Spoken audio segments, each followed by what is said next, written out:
Ça marche pas. Hop. Il faut que je fasse ça. Terrible. C'est bon. Bonjour à tous. Bonjour à tous. Bienvenue dans Du Sport et des Copains, dans cette première émission du Sport et des Copains. Comme son nom l'indique, ce sera une émission entre copains en parlant du sport. Et pour avoir des copains, pour parler entre copains, il faut avoir des copains. Je suis avec donc Quentin et Maxou. Comment allez-vous, messieurs? Ça va très très bien. Ça va, impeccable. Beaucoup de news et de nouvelles choses. Super. Donc voilà, je me présente, je suis Bénard, je serai votre hôte pendant cette émission. Combien de temps, on sait pas, mais on verra.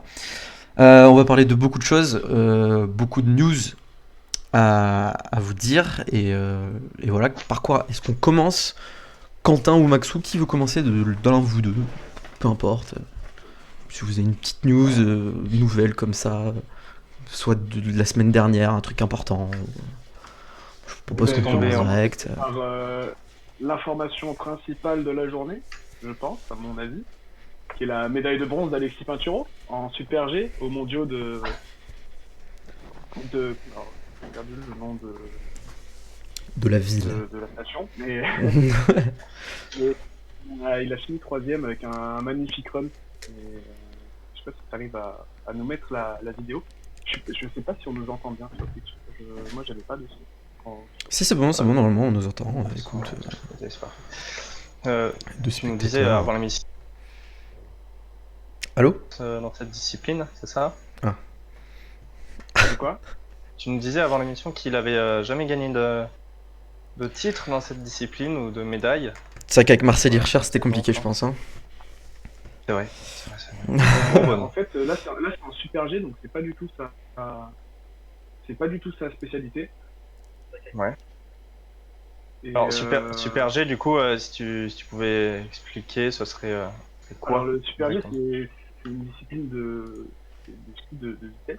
Alors, en gros, en ski alpin, en ski de descente, il y a quatre disciplines phares. Il y a la descente, le Super G, qui sont des disciplines de vitesse, et des disciplines plus techniques, le slalom géant et le slalom. Donc Pinturo, c'est un spécialiste du géant. Il démarre plutôt bien en Super G, et il est aussi plutôt bon en slalom, juste il fait pas de descente, donc c'est un skieur qui est assez complet. Et donc là, il a gagné en Super G aujourd'hui. Non, il n'a pas gagné, il a fini 3ème. Ça faisait 6 ans qu'il n'avait pas fait de podium en Super G, et ça fait quand même bien plaisir. Puis première médaille sur la première épreuve des mondiaux de ski pour les Français, c'est plutôt pas mal. Ce qui annonce peut-être une bonne chose aussi en vue des JO d'hiver de 2022. Je pense que peut-être est-ce que ce serait ses derniers JO? On ne sait pas. Je sais pas. Après déjà, c'est bon pour cette saison parce que je pense qu'il va gagner le globe le gros globe de cristal, qui récompense le meilleur skieur de la saison.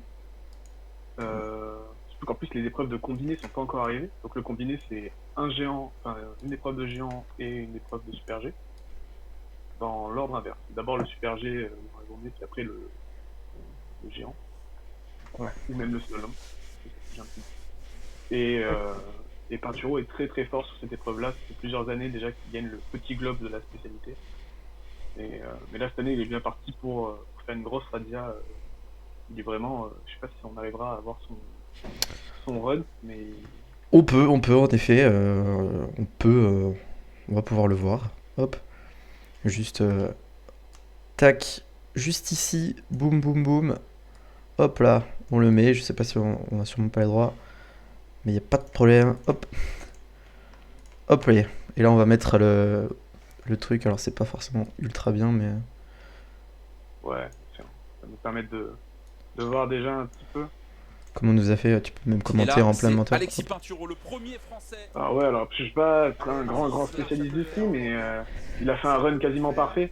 S'il est malin, s'il applique toute sa technique à ce Super G et son intelligence de course, sa lucidité, en tout cas il est parti décider. En piste, beaucoup d'intensité. De ce Super G des mondiaux en 2013 et en 2017. Pas son style d'habitude, il est plus technique. En fait, il profite de sa capacité technique du slalom et du géant pour justement sur un parcours un peu technique en Super G comme ça aujourd'hui pour Ouais.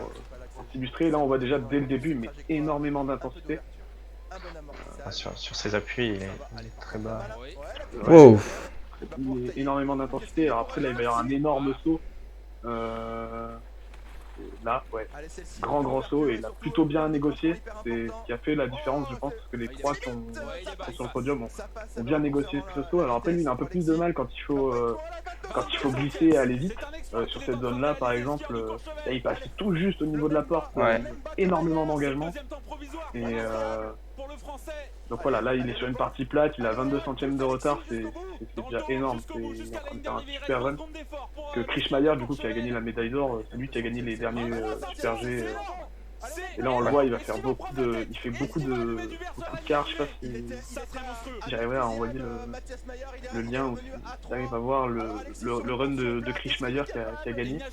Mais où il est beaucoup plus fluide et même plus impressionnant encore. Sur cette partie-là, c'est ce qui est terminé deuxième. Il a fait une grosse remontée sur la fin où il reprend 6 dixièmes. 6 dixièmes au premier, et c'est très très chaud. Hein. Parce que là, du coup, Pinturo a 38 centièmes de retard sur Krishmayer. Le deuxième termine avec 7 centièmes seulement, et ça s'est joué à rien du tout. Rien du tout. Et donc voilà, Pinturo sur les Super G, c'est pas forcément sa discipline préférée. Alors après, il a quand même plutôt bien figuré toute cette saison. Mais ouais, là, la médaille de bronze, c'était pas inespéré, parce que il est quand même talentueux, le garçon. Et, Ouais. mais c'est une très bonne chose, et voilà, il va y avoir les épreuves de géant, de slalom et de combiné là, il peut largement viser une médaille Marque des d'or. points, Alors, peut-être pas partout, mais en géant déjà il peut viser une médaille d'or, en combiné aussi. Ouais. Et en slalom, si la chance lui sourit, pourquoi pas. On lui espère. Ben oui, toujours, hein. Très chauvin, et on espère toujours un français. Il faut. Mais surtout en ski. Surtout en ski, en effet. Ça fait un petit moment que. À part évidemment, voilà, je vais parler du coup, moi, en ski. On va quand même parler un petit peu de Perrine Lafont, hein, la prodige ariégeoise de 22 ans, déjà 3 globes de cristal. Son troisième, elle l'a gagné il n'y a pas si longtemps que ça. Juste là, dans la semaine, elle est incroyable. On a Ben Cavé aussi qui est toujours en titre en course pour le titre chez les zones, mais bon, on n'a pas encore. Ça s'est un peu mal passé pour lui, il me semble. Mais pour la 4e saison consécutive, ouais, Perrine Lafont, c'est sûr et certain qu'elle va remporter la Coupe du Monde de ski boss.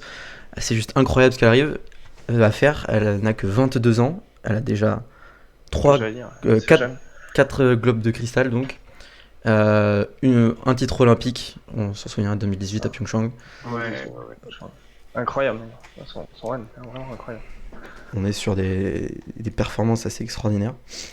Après, C'est sûr que à son âge, c'est énorme d'avoir gagné déjà autant de titres. C'est énorme. Il me semble pas qu'elle ait de blessures ou quoi que ce soit. Donc ce qui est assez encourageant, quoi. Ouais, bah surtout que la bosse, ça doit demander, j'imagine, beaucoup d'appui.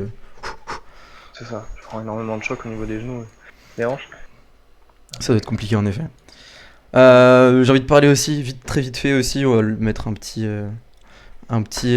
clin d'œil à Margot Bock et Carla Sénéchal, les deux coéquipières de bobsleigh de l'équipe de France féminine de bobsleigh, qui ont terminé 15e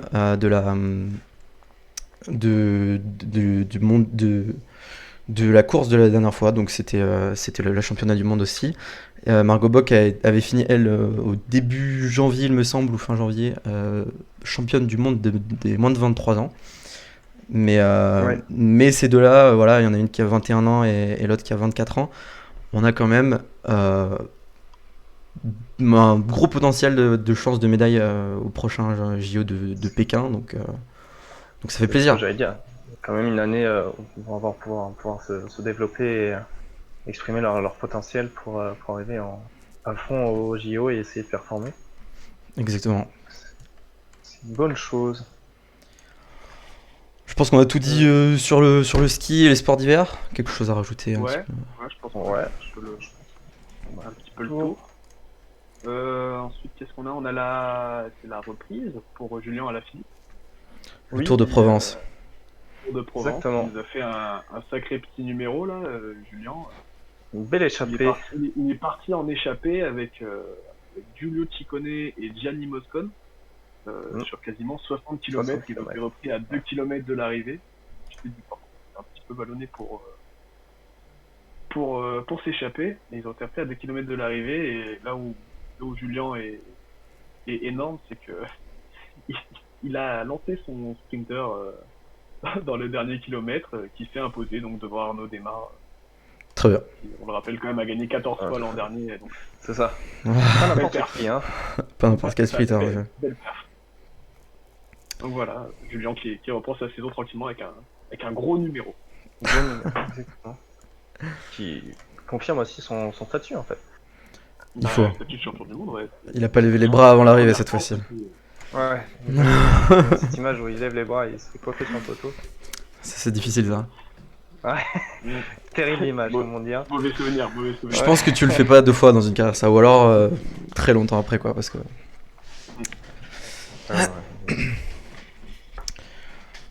Autre chose ensuite, Maxime.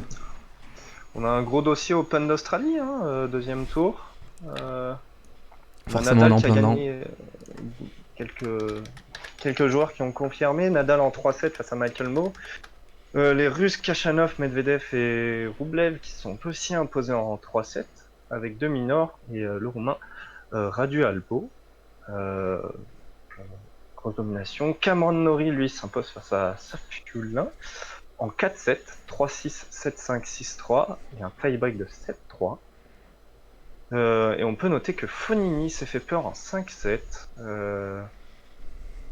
et son compatriote Berrettini lui s'impose en 4-7.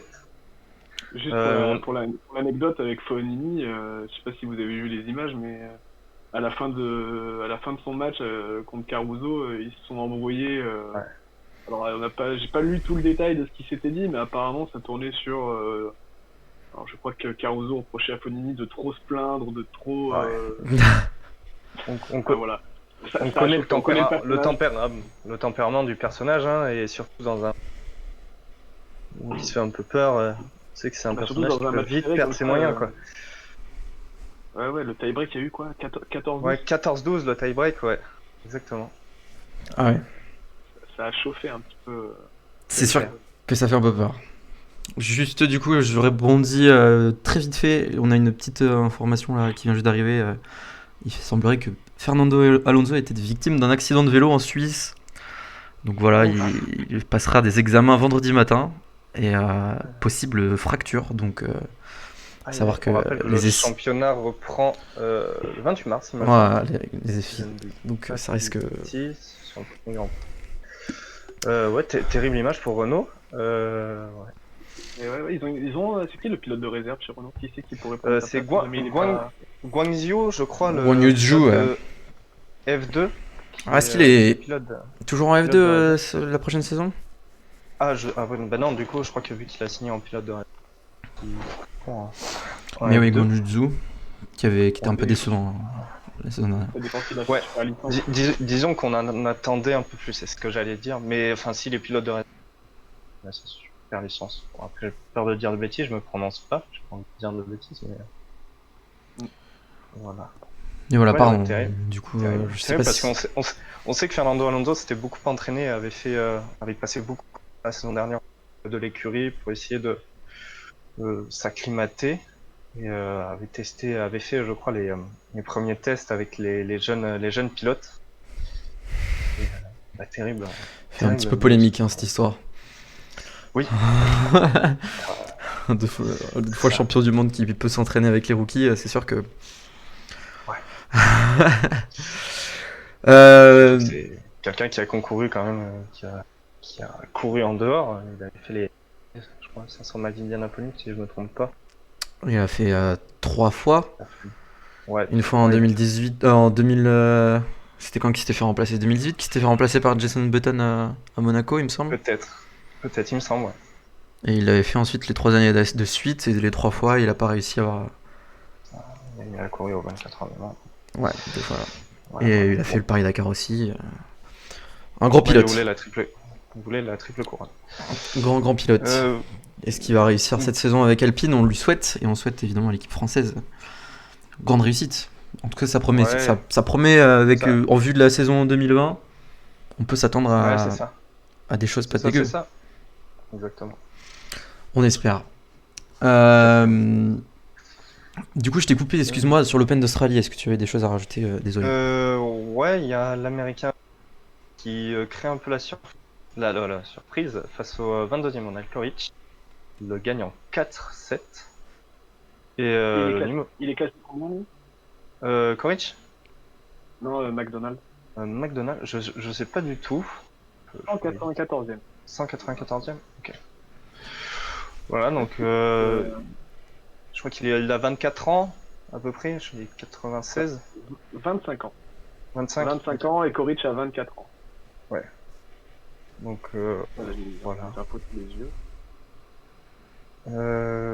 ouais, donc il gagne en 6-4, 6-2, 4-6, 6-4. Et enfin le numéro 5 mondial qui s'est aussi fait peur en 5-7 face à Kokinakis, l'Australien. Et match assez serré. Le grec Tsitsipas, évidemment. Est-ce que, petite question, vous avez un favori pour le titre de l'Open d'Australie cette année? Encore Djokovic, Nadal ou quelqu'un d'autre? Peut-être Medvedev aussi, hein. Medvedev qui avait fait une grosse saison, je crois, la saison dernière. Ouais, moi je mets une petite pièce sur les Russes, Medvedev, Ouais. Rublev. Ouais. Même si, moi dans mon cœur, j'aimerais bien que Dominic Thiem tire son épingle du jeu pour gagner Ce un que j'allais deuxième tournoi du Grand Chelem. C'est vrai. Exactement. Il joue, je crois qu'il joue demain d'ailleurs. Contre Il Nick joue Kyrgios Ayos, ça va être un beau match aussi. Ouais. à domicile. Exactement. Après, je pense que Thiem va être moins fatigué que Kyrgios. Kyrgios qui a passé du temps sur le court contre Kyrgios. Humbert hier là. Ouais. Ouais, et il donnait l'impression de être physiquement plus en forme que d'habitude, je trouve, Kyrgios. Un peu de mal. Puis On c'est Hugo Humbert en face, je veux dire.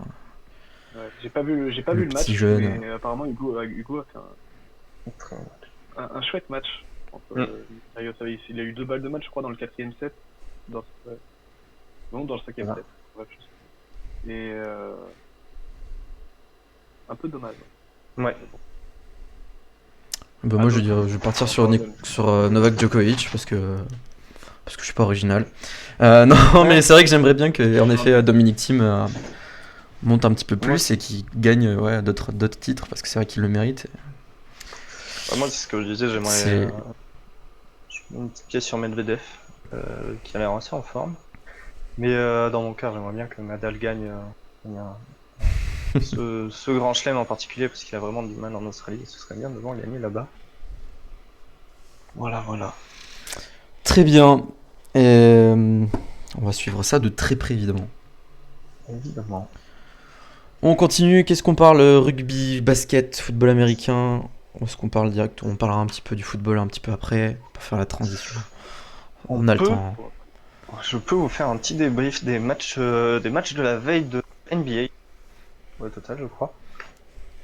On peut se lancer de là-dedans. On avait un premier match Plein de choses à dire sur NBA. Toronto qui jouait à Washington et qui va venir s'imposer à Washington avec une grosse performance de Norman Powell à 28 points et Pascal Siakam à 26 points. Encore une fois, Bradley Beal réalise une belle performance à 24 points et encore une fois, Washington perd. Chaque fois qu'il fait une grosse performance. Saison de MVP, malheureusement, Non. impossible Exactement. de gagner le titre de MVP avec cette équipe. Ouais, compliqué de gagner un team de MVP si tu n'accroches pas au moins les playoffs.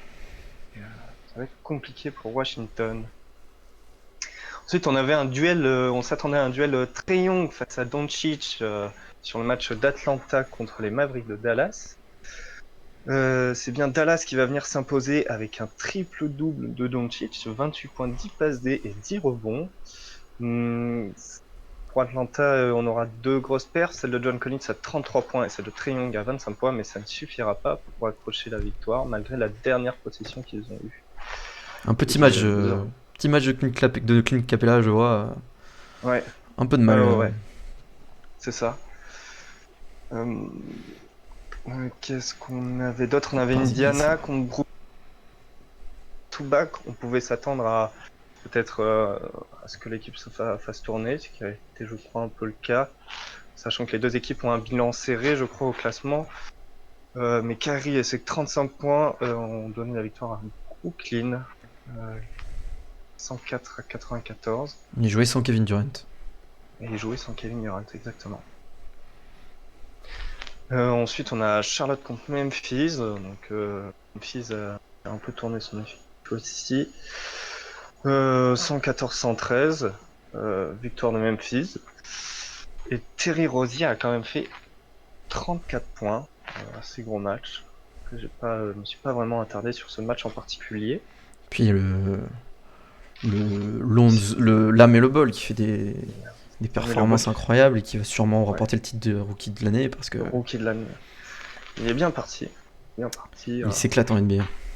C'est ça. On voit qu'il prend du plaisir, exactement. Qu'est-ce qu'on a? On a eu les Clippers qui jouaient à Minnesota et qui vont venir s'imposer à Minnesota. Une performance de Kawhi à 36 points, pardon. Et à noter la performance de Lou Williams qui va mettre 27 points en 28 minutes.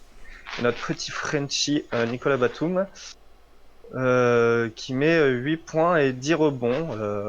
Qu'est-ce que vous pensez d'ailleurs de Nicolas Batum? Je trouve qu'il s'est bien installé aux Clippers. Il fait ses petites stats, il apporte, à mon avis, ce qu'on lui demande d'apporter. Et je pense qu'il est satisfait dans son rôle. Ouais, il s'est joué au basket, hein, on le savait tous, mais c'est vrai qu'à Charlotte c'était compliqué, il avait pas de rôle et tout, et maintenant voilà, on voit ce que ça fait quand Nicolas Batum a un rôle sur le parquet. Je pense qu'il change beaucoup de choses chez les Clippers, il mène un peu plus le jeu, il arrive à donner un petit peu plus le rythme, je pense. Je pense que dans le jeu sur le parquet ça doit se sentir notamment près de Patrick Beverley qu'on voyait un peu trop parler et un peu moins jouer sur le terrain réellement son vrai jeu. Je pense que Nicolas Batum importe un petit peu ce rythme là, donc je pense que ça leur fait vraiment un très très grand bien et c'est génial, qui il arrive nous bien à régale. faire les transitions entre joueurs. Il nous régale. Ah ouais. Il a quand même été il était aux côtés de Damian Lillard quand il jouait à Portland, c'était un joueur clé de Portland. Donc, Petite à ne pas oublier. petite info aussi, puisque on est sur le match Clippers Minnesota. On va quand même saluer le retour de Karl Anthony Towns qui est de retour après 13 matchs d'absence, qui a fait un petit match, un Exactement. bon petit match à 30 minutes, il a fait un petit 18 points, 10 rebonds. Donc voilà, un petit retour, C'est mais ça. on espère que ça ira mieux dans sa vie pour lui, quoi. C'est ça. Je vous interromps 2 secondes pour dire bonjour à notre premier viewer, Norek. Bonjour l'équipe, Bienvenue, Norek. bonjour Norek, En effet. bienvenue à toi. Bonjour. C'est plaisir. Qu'est-ce qu'on a? On a les Pelicans qui ont joué contre les Bulls. Les Pelicans étaient en back-to-back, idem, donc ils venaient de jouer la veille. Zion Williamson marque 29 points, Brandon Ingram et Lonzo Ball en marquent 21. Cependant, ça ne suffit pas avec la performance stratosphérique. Zach LaVine qui va venir mettre 46 points aux côtés de Kobe White qui en met 30. Un match d'attaque, mes amis. C'est Un match, énormément d'attaque. Il y a une stat notamment, du coup, de ces deux-là, Zach LaVine et Kobe White sont les deux premiers coéquipiers de l'histoire à marquer au moins 8 points, au moins 8-3 points par match. Ça n'était jamais C'est ça. arrivé. Et ça montre que la NBA a vraiment changé et que maintenant, les 3 points, tout le monde en prend. Ouais, c'est ça. C'est une identité depuis 2015. Même si on voit quand même justement, on parle de Zion Williamson qui est un joueur assez physique, qui va venir. Qui confirme. Mettre Qui confirme vraiment que c'est un joueur exceptionnel. Il fait une c'est saison. ça, parce qu'il faut savoir qu'il, quand même, la saison dernière, il est blessé en fait. Sa saison rookie, ouais, il s'est blessé tout le début de saison. Il fait un gros retour quand même. Ouais, Voilà. quand même. Puis il avait perdu du poids, il me semble. Ouais, il y a beaucoup de gens, beaucoup de rumeurs comme quoi beaucoup de gens disent qu'il est encore un peu en surpoids et qu'il pourrait perdre en fait. Maintenant, parce Tant qu'il se que laisse pas. c'est ça le problème, c'est que avec son potentiel, ça serait vraiment dommage d'avoir un joueur encore, de par son poids surtout, d'avoir des blessures comme ça qui peuvent très clairement arriver à répétition ou alors une très grosse blessure qui mette fin à sa carrière. Ça serait terrible. C'est sûr. Bon, ça bloque un peu le potentiel de joueurs comme ça, c'est sûr. Enfin, Cavaliers contre les Nuggets, pas de surprise, grosse domination des Nuggets qui s'impose 95 à 133. Ah, Bel je sais écart. pas si- Ouais, vraiment une petite fessée. On espère que les Cavaliers vont essayer de se relever et faire. J'ai vu au classement, ils sont bas. C'est peut-être voulu. Les Cavaliers? Ouais. Cavaliers, ça a été un début de saison assez bien, mais c'est vrai que là, depuis quelques matchs, bon, je pense que c'est plus certaines équipes comme Miami qui sont bien remontées, et Atlanta notamment aussi, Ouais. et Charlotte aussi qui avait fait un début de saison, elle, un peu plus difficile. Et Cleveland, bon, de toute façon, après Cleveland, on n'attendait pas forcément grand chose d'eux, et finalement, ils sont montrés assez solides contre certaines équipes. Mm. Maintenant, Les matchs à prendre. voilà, c'est ça. Après, voilà, maintenant, moi, avec les équipes qui est à l'Est, C'est clair. je sais même, je vois pas dépasser la 10e place. Ça risque d'être compliqué. Maintenant, à la lutte, je pense à la 10e place vers là. Peut-être la lutte pour le play-in, maintenant qu'il y a le play-in. C'est ça. À savoir, je pense pas que c'est une équipe qui va en venir à tanker pour avoir des tours de draft. De toute façon, je pense que là, en termes de dernier de classement, je pense que Washington et Détroit, ça risque d'être très compliqué de poursuivre la saison. C'est clair. Avec le rythme qu'ils imposent là, c'est compliqué. Détroit d'ailleurs, parlons de Détroit, parce qu'avec le trade de Derrick Rose qui est parti au Knicks, est-ce que ce serait retourné. pas... Revenu. Oui. Incroyable. Exactement. Est-ce que ce serait pas peut-être la bonne opération pour notre Français, Killian Hayes, qui peut peut-être s'imposer dans un effectif comme ça, où il peut avoir du temps de jeu, où il peut avoir des responsabilités. Est-ce qu'il ne verrait pas un projet autour de lui, ce qui serait sympathique? Bah, moi je pense que Détroit avait, quand on regarde le début de saison qu'il a fait, quand il n'était pas encore blessé, on le voit quand même beaucoup jouer. Il a été mis titulaire 2-3 fois, il me semble. Il avait beaucoup de mal à se mettre dans le rythme, mais bon, c'est normal, hein, c'est la NBA, c'est compliqué de se mettre dans le rythme immédiatement. C'est ça. Seuls les plus grands réellement arrivent à se mettre dans un rythme incroyable, mais moi je pense que oui, du coup, avec le départ de Derrick Rose, le problème, bon, c'est que du coup, il y aura plus trop de mentors un petit peu à proprement parler pour lui, mais Ce que j'allais dire, c'est le bémol du départ. je pense que oui, bien sûr, il peut clairement essayer de s'imposer un maximum dans cette équipe, avec son pote Sekou Doumbouya, évidemment. Exactement. On arrive à la mauvaise... qu'elle est pour Milwaukee, qui laisse filer un match aux Suns, malgré la performance de Giannis à 47 points. Il n'a pas su mettre le dernier tir. Exactement. Ils ont la dernière possession, le tir ne rentre pas. Ils laissent filer Philadelphie en première place à l'Est. C'est Devin Booker et Chris Paul qui font un match assez solide à 30 points et 27 points. Incroyable Voilà, les Suns voilà. pour l'instant. Ouais. Chris Paul est vraiment un meneur d'exception. C'est clair. Tactiquement, il est juste Extraordinaire. incroyable. Il arrive à faire sublimer ses coéquipiers tout en... Je pense que même il est arrivé dans... Pardon, vas-y. Ouais, surtout aux côtés de Devin Booker qui reste un jeune, il vraiment lui apporte beaucoup de choses et ça fait plaisir. Je pense qu'il est quand même arrivé dans une équipe qui était... Bon, c'est vrai que les Phoenix... Je parle pas de la saison régulière, clairement c'était compliqué.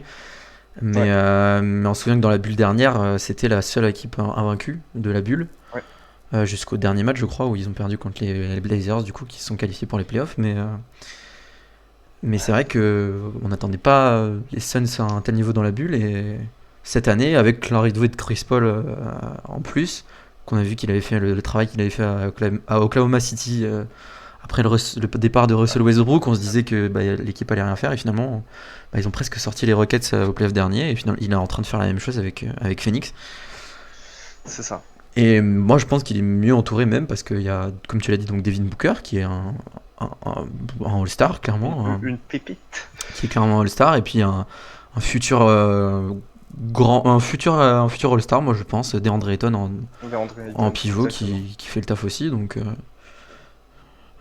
il a une équipe solide. Le Phoenix est une équipe assez solide hein, pour le moment. Ouais.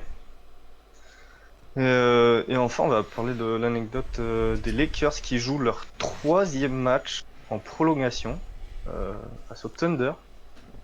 Ils l'emportent 114 à 113. Attention quand même, parce que éviter de laisser passer des matchs comme ça où on donne beaucoup d'intensité dans les matchs aussi longs. Et bon, je sais pas la dernière fois que j'ai regardé, je crois que ça comptait pas ce match, mais les Browns en 2 matchs avaient joué 89 minutes.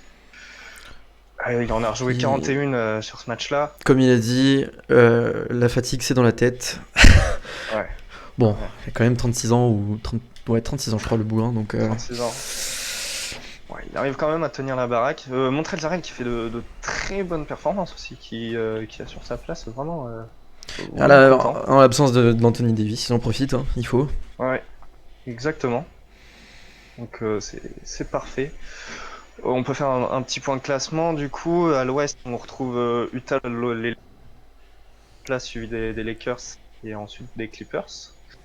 Donc c'est les 3 premiers. On retrouve Phoenix, Portland derrière et des places serrées entre San Antonio, Denver et Warriors. Donc, pour les équipes playoffables. Quant à l'est, Philadelphie file en première place à cause de la défaite de Milwaukee. Milwaukee.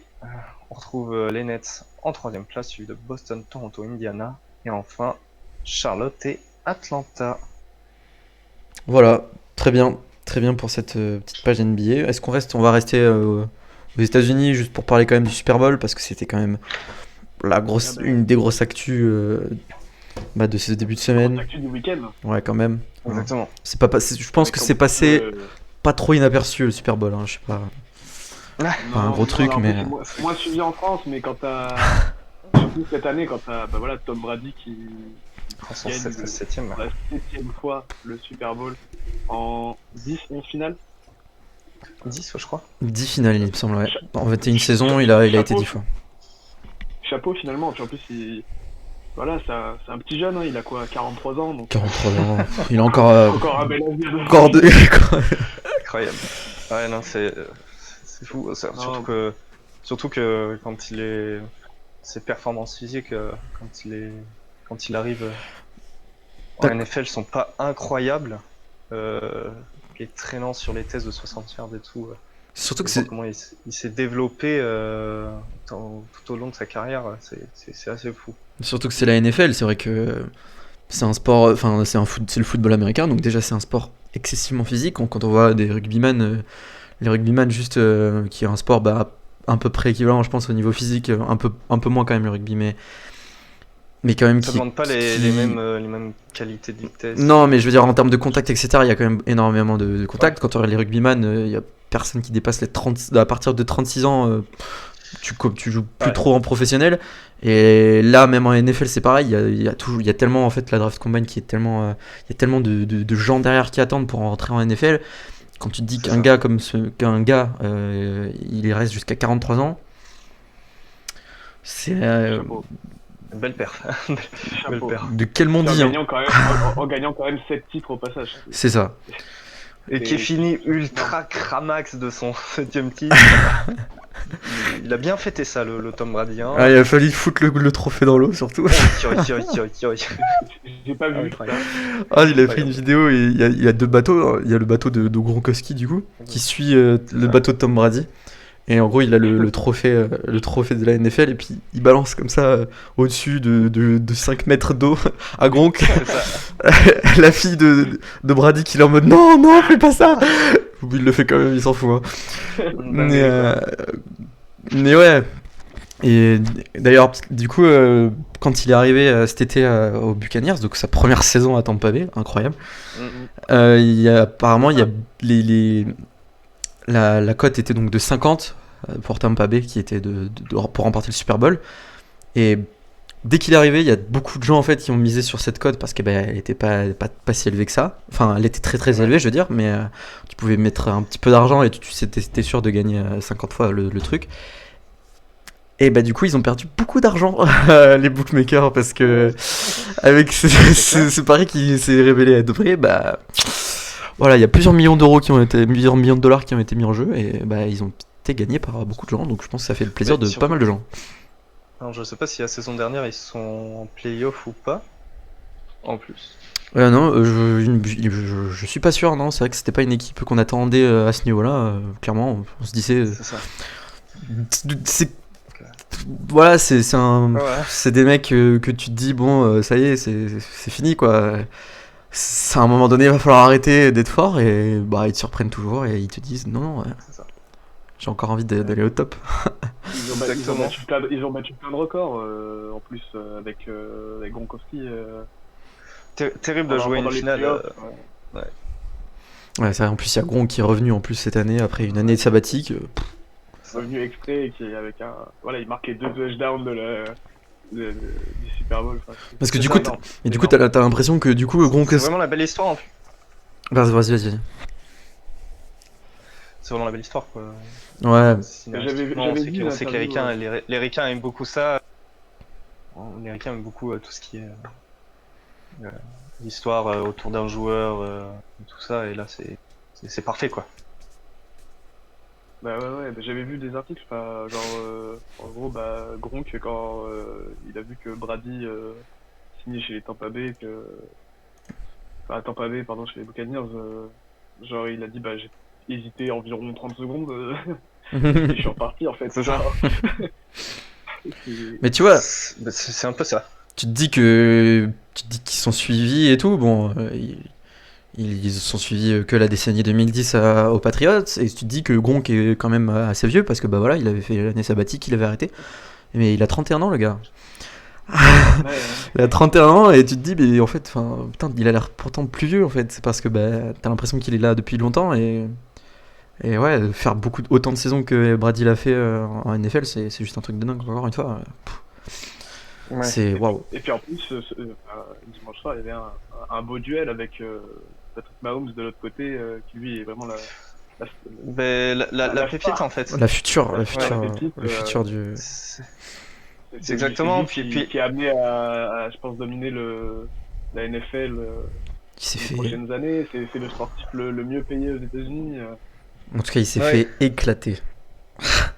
Ouais, Il avait surtout que c'est la zéro seule, malheur. je crois que c'est la seule finale qui est jouée à domicile, tu vois. Ouais, c'est pas la seule, mais ça arrive très très très rarement. Ouais, voilà. Eh oui, Ouais. et en plus, c'était une finale qui se jouait à domicile c'était à Tampa Bay, c'est ça? Ouais, Tampa Bay, exactement. Ouais. Non, Kansas City. Kansas City. Oui, J'ai mal compris. oui, parce qu'il perd à domicile. Ouais, c'est ça, Kansas City, Patrick Mahomes, c'est... Ah oui, ils perdent à domicile, ah ouais, c'est terrible. Mais du coup, Tampa Bay aussi, une petite anecdote, je crois qu'ils ont gagné en NHL et il me semble aussi peut-être en MLB, mais je dis peut-être une connerie, ou alors c'était peut-être l'an dernier en baseball, ils avaient fait un truc vraiment pas mal aussi. Bref, Tampa Bay en ce moment. C'est un peu Son comme, max Tampa Bay, enfin, je crois que c'est un peu comme Los Angeles l'année dernière qui gagne le titre en NBA. Ouais, Les filles le gagnent aussi et je crois qu'ils le gagnent en MLB. en MLB, ouais, c'est ça, tout à fait, les Dodgers ou quelque chose comme ça, ouais. Ok. Tout à fait. Alors, Est-ce qu'on reste sur le contact et on partirait pas sur le rugby, messieurs? un petit peu. un peu de rugby, un peu de tournoi destination. Un petit peu d'Ovalie, et oui, on va partir sur le tournoi destination parce que forcément ce week-end il y a eu la première journée du tournoi destination. Bon, 15 de France, clairement en patron, on n'en attendait pas moins de cette équipe contre l'Italie. Une Italie qui était malheureusement assez faible et on l'a bien vu que c'était assez compliqué pour eux. Mais voilà, on a quand même mis 50 points, ça fait longtemps qu'on n'a pas mis 50 points à une équipe, enfin en tout cas surtout à l'Italie. 2007, il me semble. Possiblement, ouais, les grandes années sont loin maintenant et ça fait du bien, je pense, de voir 7 essais de l'équipe de France en un match. Donc, Ouais. Puis, Ouais, enfin, ça joue bien, quoi. C'est une Ouais. équipe qui fait plaisir à avoir joué. Depuis le tournoi destination de l'an dernier, enfin, je sais pas vous, Ah, mais moi je me. on se régale. on a retrouvé un peu de. Moi, ça m'était. de fleurs et ça- de- ça de- m- Ça m'était revenu un petit peu cette appréciation pour l'équipe de France au début de la Coupe du Monde, au moment où ils jouent Ouais. contre l'Argentine. Bon, il y avait encore beaucoup plus de déchets que maintenant, mais c'était leur démon évidemment. Ouais, C'était mais juste. tu te dis, tu te crées un peu d'espoir, quoi. C'est ça, Faut créer la surprise. c'est ça exactement. Et puis bon, on a failli la créer la surprise puisqu'on a failli éliminer les Gallois en quart, mais un, Et finalement, ça se joue à pas grand chose. un coup de et un coude. mec- Mais voilà. Voilà, ouais. Ah, Mais non, ouais, vas-y, mec. Ce que j'ai trouvé intéressant dans le match, c'est que il y a des essais de turnover, il y a eu un essai sur une combinaison de touches. Franchement, il y a eu de la variété dans Ah. le jeu. Ouais. En première mi-temps, on est un peu indiscipliné, je crois qu'on fait 6 fautes, mais en deuxième mi-temps, on se reprend très vite, on fait très peu de fautes, je crois, en deuxième mi-temps. Et je trouve ça assez rassurant, même si je crois que c'est notre charnière un peu qui a été mise à mal par les Italiens au début. Enfin, C'est vrai notre, La charnière italienne Évidemment. est. Bah, de toute façon, les Italiens, c'est vrai que ça, c'est un peu le point faible de l'équipe de France, avec l'entrée des remplaçants, qui n'était pas forcément très impressionnante, mais il y avait. Le ballon a été gardé par les Italiens presque tout le long du match. Donc, c'est vrai que niveau bah, possession, on se fait totalement dominer. Et après, la charnière était un petit peu. Enfin, un petit peu nouvelle, elle n'était pas nouvelle, mais c'est vrai que c'était pas la charnière du Stade Toulousain. C'était Dupont. Ouais, c'est Dupont et Jalibert. Du bon Jalibert. Et, Donc. ça rappelle un Je- Mac à la mâche cassée. Mais il risque de revenir, je crois, au milieu de tournoi, si je ne me trompe pas. Ça va être juste, mais peut-être possible. Possible, ça va être juste, mais en effet, mais bon. Je vais te dire ça. Juste, du coup, vite fait, je fais un tour sur les autres et je vous poserai une question juste après. On va passer très rapidement sur Pays de Galles Irlande. On pensait assister quand même à un plus beau match que ça, parce que je pense que on n'a pas vu un grand match de rugby entre les Gallois et les Irlandais. Le petit Sexton qui fait sa petite commotion comme d'habitude. Et en Ça commence à rouge, devenir dangereux d'ailleurs. Genre, il a beaucoup de commotion là quand même. beaucoup de commotion. Mais Hein. mais il va jouer, tu vas voir qu'il va. Mais enfin, en fait, il y a comme quoi il dit, apparemment, il a annoncé comme quoi il n'avait pas été commotionné. Enfin bref, je comprends pas, mais bref, c'est vrai que ça risque d'être dangereux. Attention si on a Sexton dans la semaine dimanche, qu'il ne mette pas un drop à la 80e. Ouais, On s'en souvient. Bref, du coup voilà, l'Irlande du coup qui a malheureusement perdu contre les Gallois. Ça fait nos affaires. Ça fait nos affaires en effet. Bon voilà, 21-16, c'était pas, voilà, comme j'ai dit, un grand match. Pas non plus un grand match de rugby, mais un bon résultat pour nous, parce que les Anglais ont perdu, donc c'est toujours un bon résultat pour l'équipe de France que les Anglais perdent. Et puis c'est l'Écosse qui a battu. Exactement, l'Écosse qui a gagné à Twickenham. Bon, il n'y avait pas énormément de public, je sais même pas s'il y en avait finalement, mais quand même, il faut quand même aller gagner là-bas. Ouais. Et encore une fois, est-ce qu'on a eu un grand match de rugby? Je suis pas sûr, des deux côtés. Non, ouais, je pense qu'il y a eu des décisions bizarres, au moment où le Pays de Galles, et l'Écosse pouvaient garder la balle et rendre la facilement, donc ça donnait des ballons, des ballons à exploiter pour l'Irlande et l'Angleterre. Et heureusement pour eux, ils n'ont pas su bien les exploiter. Même si quand même, il faut retenir que l'Irlande jouait à 14 depuis la 20e minute. Ouais. Et je trouvais que la tendance s'est quand même bien inversée en deuxième mi-temps, où les Gallois se sont fait un peu peur quand même. Hein. Moi j'ai cru voir l'Irlande dans le match en deuxième mi-temps et gagner à 14 contre 15, ça n'a pas été le cas. Il y a des fois où Maxime, ton son il coupe. Ouais, Maxime, tu coupes des fois. C'est pareil. Je sais pas si c'est pareil pour tout le monde. Si, mais, si. je sais pas. Terribles images. J'ai essayé de régler ça. Avec ces deux matchs un petit peu décevants du côté des Gallois, des Irlandais, des Écossais et de l'Angleterre, donc nos futurs adversaires, est-ce que on n'aurait pas un grand chelem qui se dessinerait pour l'équipe de France? Parce que clairement, avec la première journée en tout cas, en compte de la première journée et du jeu que l'équipe a produit, on peut se dire qu'on est les favoris, clairement. Alors, moi je suis pas d'accord. Ça reste le tournoi de destination. Le niveau des équipes reste quand même proche. Sur un match, je vois pas pourquoi ce week-end en Irlande, l'Irlande il ferait pas un énorme match. Genre. Surtout et après une défaite. Après, je suis d'accord qu'on peut peut-être estimer qu'on est favori parce que l'année dernière on n'a pas battu l'Écosse l'an dernier. Et en vrai, si l'Écosse bat l'Angleterre et que continue à faire des perfs solides, parce que mine de rien, l'Écosse c'est une équipe qui a vachement progressé, aussi depuis quelques années. Et après voilà, moi je veux bien y croire, hein, mais un grand chelem serait fabuleux. C'est quand la dernière fois qu'on a fait ça, c'était 2011. il y a longtemps. 2011. Voilà. Dernier tournoi destination qu'on a remporté, c'était 2011, c'était un grand chelem. Donc ça remonte à. Donc, Ça fait trop longtemps, ça fait 10 ans. Oh, aïe, aïe. Ça fait longtemps. Alors après voilà, il me semble qu'on va en Irlande. Ouais. Alors, j'ai plus le. Dimanche, je crois. Dimanche, On va en 21. Irlande, c'est dimanche. Ensuite, qu'est-ce qu'on fait? On reçoit l'Écosse. On va en Angleterre. Et on reçoit le Pays de Galles. Voilà, parce qu'il va falloir aller gagner à Twickenham aussi. Alors même s'il n'y a pas de public, tout ça, il va falloir aller y gagner. C'est sûr, mais. Mais bon, après voilà, sur le fond de jeu, en tout cas, c'est nous qui proposons le rugby le plus attrayant. Après, on connaît la capacité, par exemple, de l'Écosse à faire déjouer une équipe sur un match. Ils l'ont prouvé ce week-end. Par exemple, entre autres.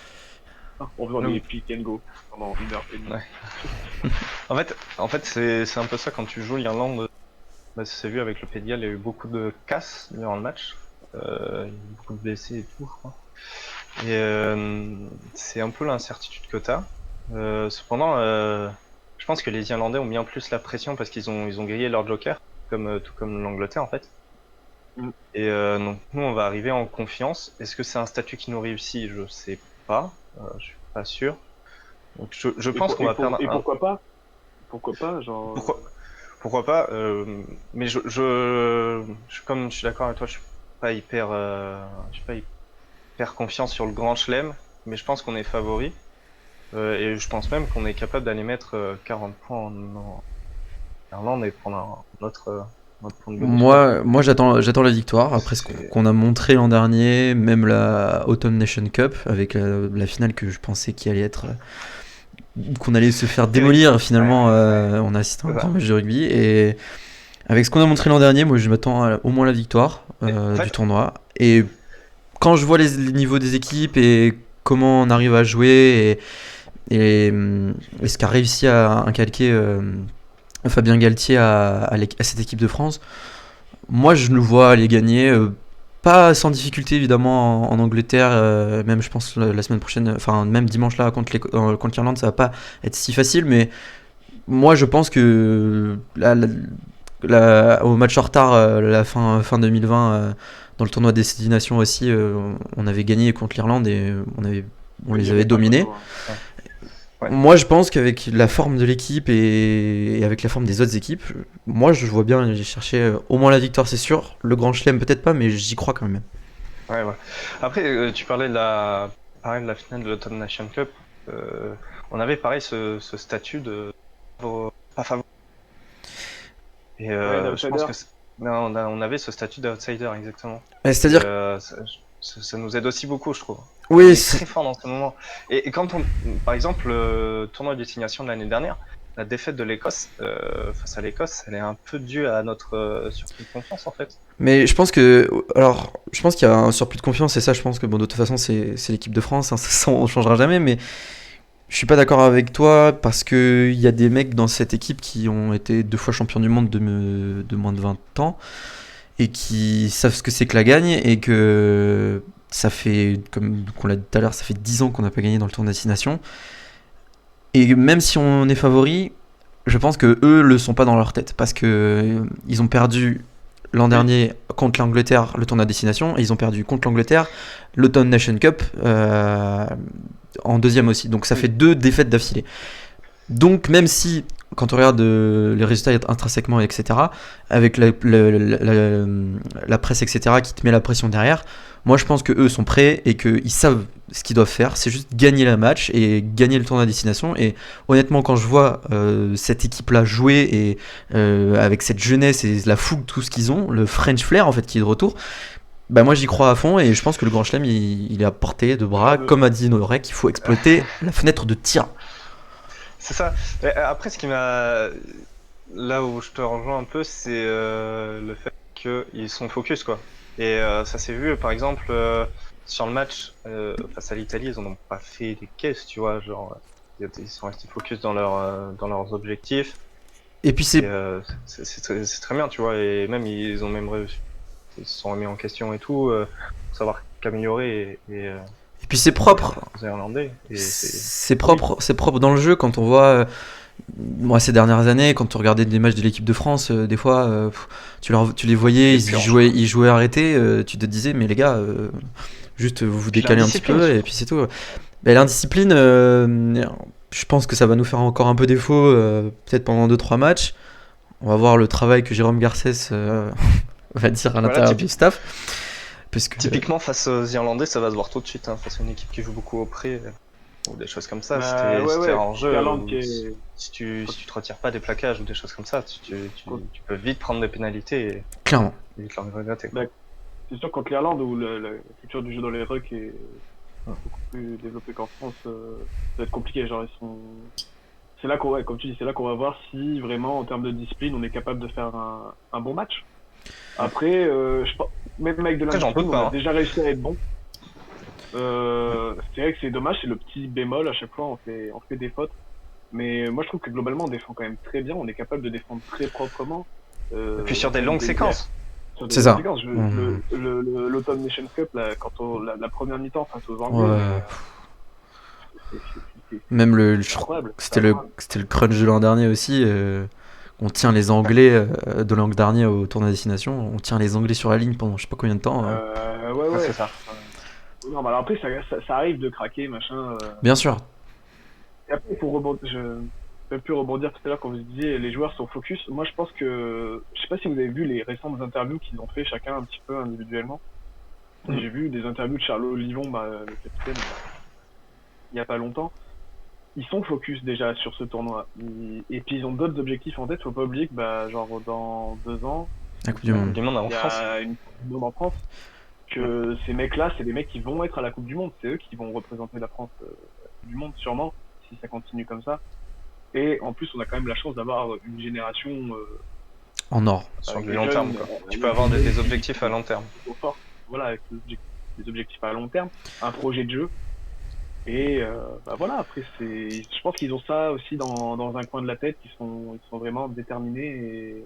Mais en fait, je pense que moi j'ai hâte de voir ce que ça va donner. Je pense que, comme tu dis, en fait, l'objectif, c'est clair, c'est d'aller le plus loin possible à la Coupe du Monde 2023. Mais cette construction, c'est vrai que on leur demande peut-être un peu beaucoup. C'est vrai que c'est que le 2e tournoi à destination sous l'ère Galtier, mais avec ce qu'ils nous ont montré derrière, on a envie. En fait, j'ai envie d'avoir une confirmation. C'est pas grave si l'an prochain on termine 2e ou 3e, mais c'est vrai que là, si on a cette victoire au tournoi à destination, il va y avoir une confirmation et derrière la confiance, elle va être bien. On va redorer déjà le blason de l'équipe de France qui est déjà un peu bien redoré quand même depuis 1 an et demi. Enfin, depuis 1 an et demi, ouais. Mais c'est vrai que cette confirmation, je pense qu'elle leur ferait du bien et ça montrerait que ça y est, on est de retour dans le top de rugby mondial et qu'à la Coupe du Monde 2023, va falloir faire attention à nous, quoi. Comme tu l'as dit. C'est ce qu'on espère. Hein.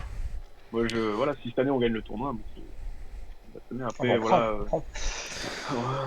on prend et surtout une petite victoire contre les Anglais à Twickenham. Bien sûr. Voilà.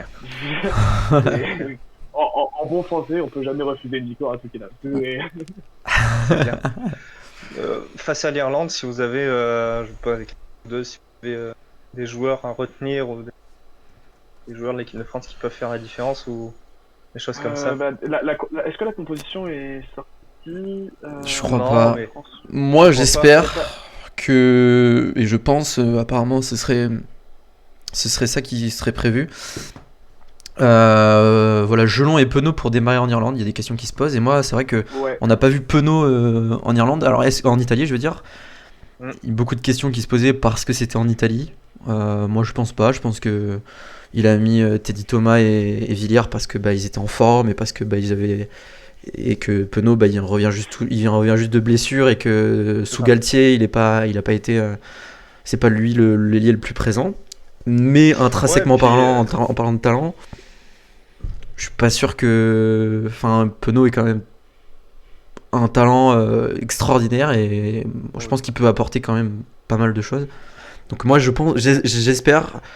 J'ai rien contre Teddy Thomas, et puis il a marqué 2 essais, c'est trop bien, etc. Mais je le trouve pas assez encore constant sur sa défense, en tout cas. Et je Il pense. y aura toujours débat sur Teddy Thomas.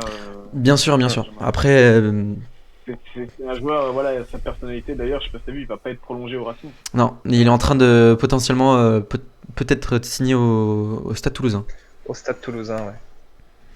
Ouais, d'accord. Oui, Toulouse, ils sont vraiment en train de construire une équipe de malades. Ouais, mais je crois que c'est Antoine Dupont qui fait appui là-dessus pour essayer de le faire venir. Il semblerait. Bah, ouais. Donc oui, après, si Penaud serait à la place de Teddy Thomas, du coup. Je sais Ouais, pas, moi c'est ce que je ferais. Après Villiers, c'est vrai que c'est. En fait, si on compte, en fait le problème, En 3 matchs, il a été énorme. c'est pour ça. Le problème, c'est que même si tu comptes que sur l'Italie, t'as pas envie de remplacer, t'as envie d'en remplacer aucun. Parce que les deux ont été extraordinaires et que c'est difficile de choisir. Après, il y a un moment où t'es obligé de faire tourner aussi, quoi. C'est ça. Et après, sur Gelon, Gelon, c'est un joueur que j'aime bien. Ouais. Joueur vaillant, pas forcément Ouais. le plus technique, pas forcément le plus clinquant. Ouais, mais ça t'apporte une un certaine joueur assurance, quoi. Joueur de devoir que je me suis. Gelon, c'est le match face à l'Angleterre, la finale de l'Autumn Nations Cup, où il a claqué à tour de bras. Impérial. Dans le même style que voilà, moi j'aime beaucoup Bernard Leroux, passe sa vie à plaquer. Ouais.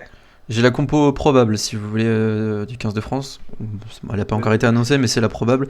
Donc on aurait Baye, Marchand, Awas en première ligne, Leroux, Willem C, Gelon, Aldrit et Olivon donc en capitaine, Dupont-Jalibert qui reste à la charnière, Villiers qui resterait donc sur l'aile avec Ficou et Vincent au milieu et Penaud sur la droite, du coup, je pense. Ouais, c'est ça. Et Dulin en arrière, parce que Dulin D'accord. qui confirme bien sur Razia. Comment ? Vakatawa. Oui, Vakatawa est blessé, oui, et Vakatawa c'est Arthur est blessé. Vincent qui le remplace, mais qui le remplace Bien. bien, parce qu'il fait des très bons matchs. De toute façon, on l'avait déjà vu en équipe de France, assez confiant, et Ouais. il confirme, On donc c'est l'avait cool. vu en U20 aussi. Ouais, bien sûr, 2 fois Il a champion du monde, performé. hein. Aussi, lui aussi, hein. Il fait partie de la fameuse génération.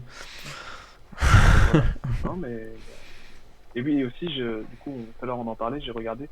Ntama qui est revenu à l'entraînement aujourd'hui, comme Ah, Thomas c'est ça. Ramos. Et, Ça, c'est les. Ah, aujourd'hui. Ok. aujourd'hui, ouais. Donc, alors, ils vont sûrement pas jouer ce week-end en top 14. Ouais. Ils pourraient peut-être faire leur retour dans le groupe France la semaine prochaine et pourquoi pas jouer la fin du tour. Pourquoi pas avoir, ouais, C'est ce qu'ils se disent. retour d'Entamac Est-ce pour que le ça va se vérifier pour le crunch. On verra, on verra. Très bien. Bon, ben messieurs, on va attaquer j'allais dire la grosse partie, mais ça fait déjà presque 1 heure qu'on est là. Il y a 1 heure. Ça passe. Mais là, bon, on va rester, je pense, encore 30 minutes à parler du ballon rond, parce qu'il y a beaucoup d'informations. De toute façon, comme d'habitude, hein, on pourrait en parler tous les jours tellement il y a d'informations qui se passent. Vous voulez commencer par quoi Moi, je vais juste faire un petit point du coup sur ce qui se passe en ce moment et ce qui s'est passé hier et avant-hier. C'est la Coupe de France. Oui. Alors, parce que là, du coup, la Coupe de France séparée entre les professionnels et les amateurs. Les amateurs, ça n'a pas encore joué parce que c'est compliqué. C'est des matchs en pleine journée. Et du coup, les professionnels ont joué. On a eu, du coup, c'était mardi, un super match entre Reims et Valenciennes. Valenciennes, pensionnaire de Ligue 2, qui élimine Reims en termes d'un match fou, 4-3. Des buts de partout, bref, le résumé est à regarder. Lorient qui assure contre le Paris FC, Lyon qui a étrié Ajaccio 5-1 avec tous les offensifs qui ont marqué. Il me semble Cornet, Depay, Cherki, Slimani, tout marqué. Ouais. Awar finit le travail sur penalty. Ah oui, c'est vrai que c'est Mani maintenant. Ouais. Rang des surprises après, parce que quasiment tous les clubs de Ligue 1 ont tenu leur rang. Toulouse qui bat Bordeaux 2-0 dans ce que certains appellent le derby de la Garonne. Voilà, ça. Monaco qui passe face à Grenoble, Montpellier qui a battu Strasbourg 2-0, Marseille qui Ça. renoue avec la victoire 2-0 contre Auxerre. Marseille, on va en parler un petit peu après. Pareil, on va parler un petit peu de Nantes après, qui ont perdu 4-2 contre Lens, avec Domenech qui coachait depuis les tribunes alors qu'il était tiré. Enfin, c'est un sketch. Brest La qui Ligue 1 gagne qu'on aime. contre Rodez 2-1 avec un super but de Steve Mounier à aller voir, belle retournée. Moulier. Nice qui enchaîne en ce moment la victoire 3-1 contre Nîmes. Ouais. Metz qui a battu Vraiment. Amiens 2-1. Lille qui s'est défait sur une plus petite démarche contre Dijon là, Dijon. 1-0. Et Paris qui a joué un petit peu se faire peur aussi contre Caen qui a gagné 1-0, qui en plus perd Neymar sur blessure. La classique. 4 semaines, et donc Neymar qui sera pas là pour le Barcelone. pour le match aller contre le Barça. Il sera peut-être de retour pour le match retour, ouais, encore une invitation. Aïe aïe aïe. Le Paris va Terrible. devoir faire sans lui. Je sais pas si vous avez vu aujourd'hui, il a mis un petit message sur les réseaux sociaux où Touchant. il se remet un petit peu en question et ouais bah voilà, c'est un joueur technique, c'est un joueur Prépare à la... part parce qu'il est super fort. Il prépare la... Il, Voilà, il prépare... c'est un des meilleurs joueurs du monde et il subit beaucoup de fautes et bon là c'est plus une blessure musculaire. Hein. Je pense que c'est dû aussi peut-être certains disent qu'apparemment il a pas une hygiène de vie super donc c'est peut-être dû à ça mais voilà. Et sinon pour continuer sur les résultats de Coupe de France, Sochaux a battu Saint-Etienne 1-0 tout à l'heure avec une petite erreur un but casquette quoi. Qu'est-ce que j'allais dire? Défenseur qui dribble devant sa défense, qui perd la balle, qui but derrière. Dinguerie, quoi. Et en ce moment même, Angers est en train de mener 2-0 contre Rennes. 2-1, Le match 2-1. va être bien. Ah 2-1, bah oui, c'est parce que ça s'était pas actualisé chez moi, parce que j'avais 2-0. Oui, bah Rennes qui vient de marquer un but de Guirassy. Et Fulgini qui se fait faire un petit doublé avec Doublé. Angers. Avec le penalty. Angers qui est super bien joué par moment. Saint-Etienne qui continue. Ouais. Donc, ouais, Terrible. donc là c'est la 56e minute, on va suivre un petit peu avec attention ce qui se passe du côté d'Angers. Danger. Danger, attention, danger. Très bien. Alors, Donc, Waouh. premier sujet de la soirée niveau foot, l'Olympique de Marseille. Je pense que vous êtes tous au courant de ce qui se passe en ce moment à l'Olympique de Marseille. c'est pas terrible. Si hein. c'est le Capitole, c'est le Capitole ou c'est genre... Voilà, en face le week-end d'avant, le centre d'entraînement qui a été attaqué par les supporters. Villas-Boas dans la semaine qui démissionne parce que la cellule de recrutement a recruté un joueur alors Qui qu'il ne n'était pas voulait pas. forcément d'accord. Mm. Alors qu'en fait apparemment il était quand même au courant de tout ça, surtout qu'en plus Villas-Boas avait dit qu'il s'en allait en fin de saison. Et donc est-ce qu'il a vraiment son mot à dire sur les joueurs qui arrivent maintenant? Bon bref, il y a plein de questions qui se posent. On va pas forcément être là pour analyser la situation au niveau administratif, le coach, tout ça, machin. Une petite analyse statistique déjà sur Marseille cette saison par rapport à la saison dernière où ils ont quand même terminé deuxième. Bien avec le championnat tronqué. Déjà, première question que j'ai pour vous, est-ce que vous pensez que l'an dernier, si le championnat était allé au bout, Marseille serait resté à sa deuxième place? Deuxième, je sais pas. Moi, je pense qu'ils seraient qualifiés au moins en Ligue Europa, donc quatrième. Ouais, Je pense qu'ils auraient fait un top 4, ouais, parce que ils étaient sur quand même une meilleure dynamique que cette année. Mais le top 2, pourquoi pas? Ça m'aurait pas choqué. Moi, ça m'aurait pas choqué non plus. Après, est-ce qu'ils auraient été capables de tenir le rythme comme ça jusqu'à la fin de saison? Je sais pas. Surtout que là, cette saison... Je suis un peu voilà dans le jeu l'an dernier. Marseille c'était pas non plus hyper clinquant, c'est quand même plutôt une équipe qui est plutôt très réaliste et Mais, qui a un jeu minimaliste quoi. ouais, et puis... Ouais. Villas-Boas qui a plus un coaching défensif avec un bloc très bas, Bah, ça dépend des matchs. Quand on voit les matchs que Marseille a fait en Ligue des Champions, ouais, c'était vraiment un bloc bas et ça n'a absolument pas fonctionné. Ouais. Donc, si on prend les stats cette saison, Marseille, alors je me suis arrêté, moi, dans mes stats, là, je me suis arrêté avant le match contre le PSG. Donc, si on actualise, ça fait 11 victoires, 6 nuls et 13 défaites cette saison. ok. C'est un bilan, que je dirais à l'équilibre à peu près, hein. Voilà, autant de victoires que de défaites. Même un peu plus de défaites. Bon, on voit les matchs en Ligue des Champions. Et qu'on compte le trophée des champions aussi. C'est une équipe qui a pas beaucoup la balle, hein. 51% de possession en moyenne. En termes d'attaque, c'est pas folichon, hein. 11e attaque de Ligue 1, que ce soit avec les statistiques réelles ou les statistiques attendues. Je sais pas si vous connaissez les expected goals. Hmm. Enfin, Peut-être vous avez déjà entendu parler. oui, expected goal, ouais. Ouais. Alors, en gros, les expected goals, c'est en fonction de la position à partir du moment où un joueur prend une frappe, en fonction de la position de la frappe et de la position des défenseurs à ce moment-là, si je me trompe pas. Le pourcentage de chance. Ça calcule, ouais, en gros, le pourcentage de chance qu'il y ait un but. Mhm. Ça prend pas en compte la qualité de la frappe derrière. Donc c'est une stat qui permet de voir en termes d'attendu ce que les équipes devraient marquer comme but.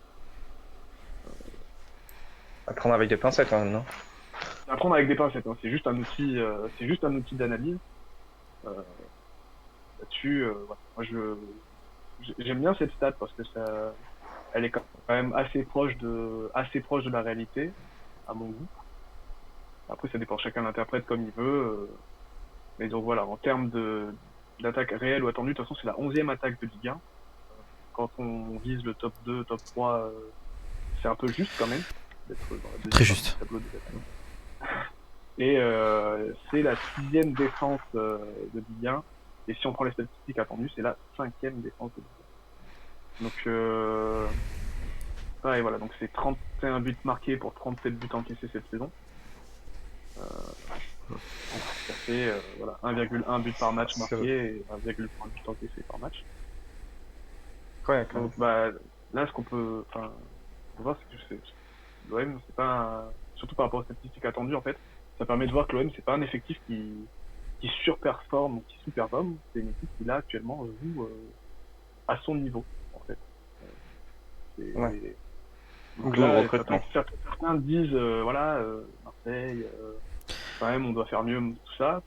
Pour l'instant, si on regarde les stats, bah, Je pense que ils jouent je pense à que son niveau, quoi. je pense que c'est plus au niveau des attentes. Ça fait un petit moment qu'on attend un peu plus de Marseille qui parce que Le Champions Project, quoi. ouais, c'est ça. Quand on voyait, c'est sûr que arriver au niveau du PSG, je pense que c'est pas atteignable parce qu'il y a pas le budget qui suit. Mais quand on regarde Lyon qui a réussi à se hisser en demi-finale de la Champions League ou qui arrivait, sauf du coup l'an dernier, mais qui arrivait à se qualifier pour la Champions League très très fréquemment et toujours passer presque les phases de poule. On espérait en fait voir l'Olympique de Marseille essayer de suivre un petit peu derrière parce que c'est une équipe qui pour moi avait le potentiel et qui a l'histoire déjà pour et qui doit prétendre en fait à arriver à cette place là, je pense. Enfin j'en sais rien après, mais je sais pas exactement les gros trucs, mais Moi, je pense aussi. Après, je pense que là, aujourd'hui, l'effectif, il est malheureusement pas taillé pour. puis on a un paillette d'une année sur deux, là c'est la mauvaise année malheureusement. Voilà, par exemple. Et surtout, en fait, Lyon, le projet de Lyon est beaucoup plus cohérent. Dans le sens où c'est un projet qui est plus de longue durée, entre guillemets, parce qu'il y a quand même une grosse continuité depuis les années 2000 où Lyon dominait clairement la Ligue 1. Il n'y a pas eu vraiment de rupture. Alors que Marseille, il y a quand même eu un moment où en 2010, ils étaient au top, parce qu'ils ont gagné la Ligue 1. Mais ensuite, c'est un peu les montagnes russes, Marseille, sur les dernières saisons. En termes de classement, C'est compliqué. un coup ils font podium Coupe d'Europe, puis après ils sont 8e ou 9e, et puis attendez, j'essaie de vous retrouver le classement. Après c'est vrai que du coup, ça serait à se demander, est-ce que parce que là, du coup, il y a eu Garcia qui est parti ensuite à Lyon, et on voit qu'à Lyon, bah, finalement, ça se passe pas si mal.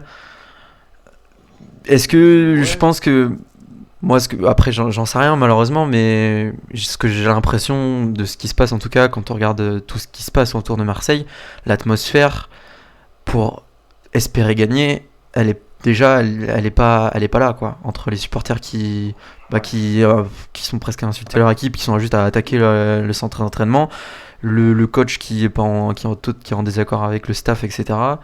Et encore une fois, comme tu l'as dit, le projet qui est pas cohérent en fait, qu'on sait pas vraiment où ils vont.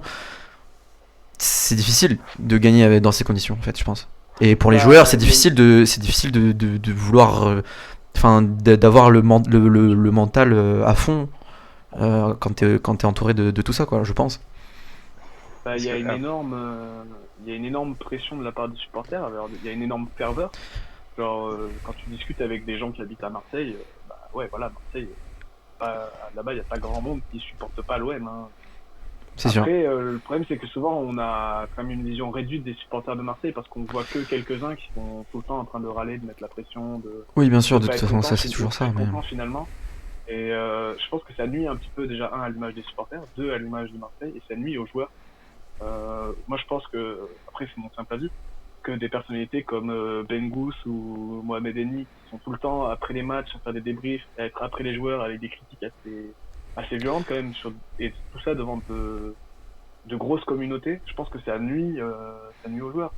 Euh, Moi, la réponse à pourquoi les attaquants de l'OM sont inefficaces, bah normal, à chaque fois ils arrivent, il suffit qu'ils fassent un match où ils sont pas très bons, et on leur met la pression, puis si ça enchaîne, eh ben, c'est fini en fait. parce que ça Il suffit qu'il y ait vient. une série de en fait, deux trois matchs où les attaquants ne marquent pas, et après c'est fini en fait. Il y a plus, on n'y croit plus, il n'y a pas la, la, de...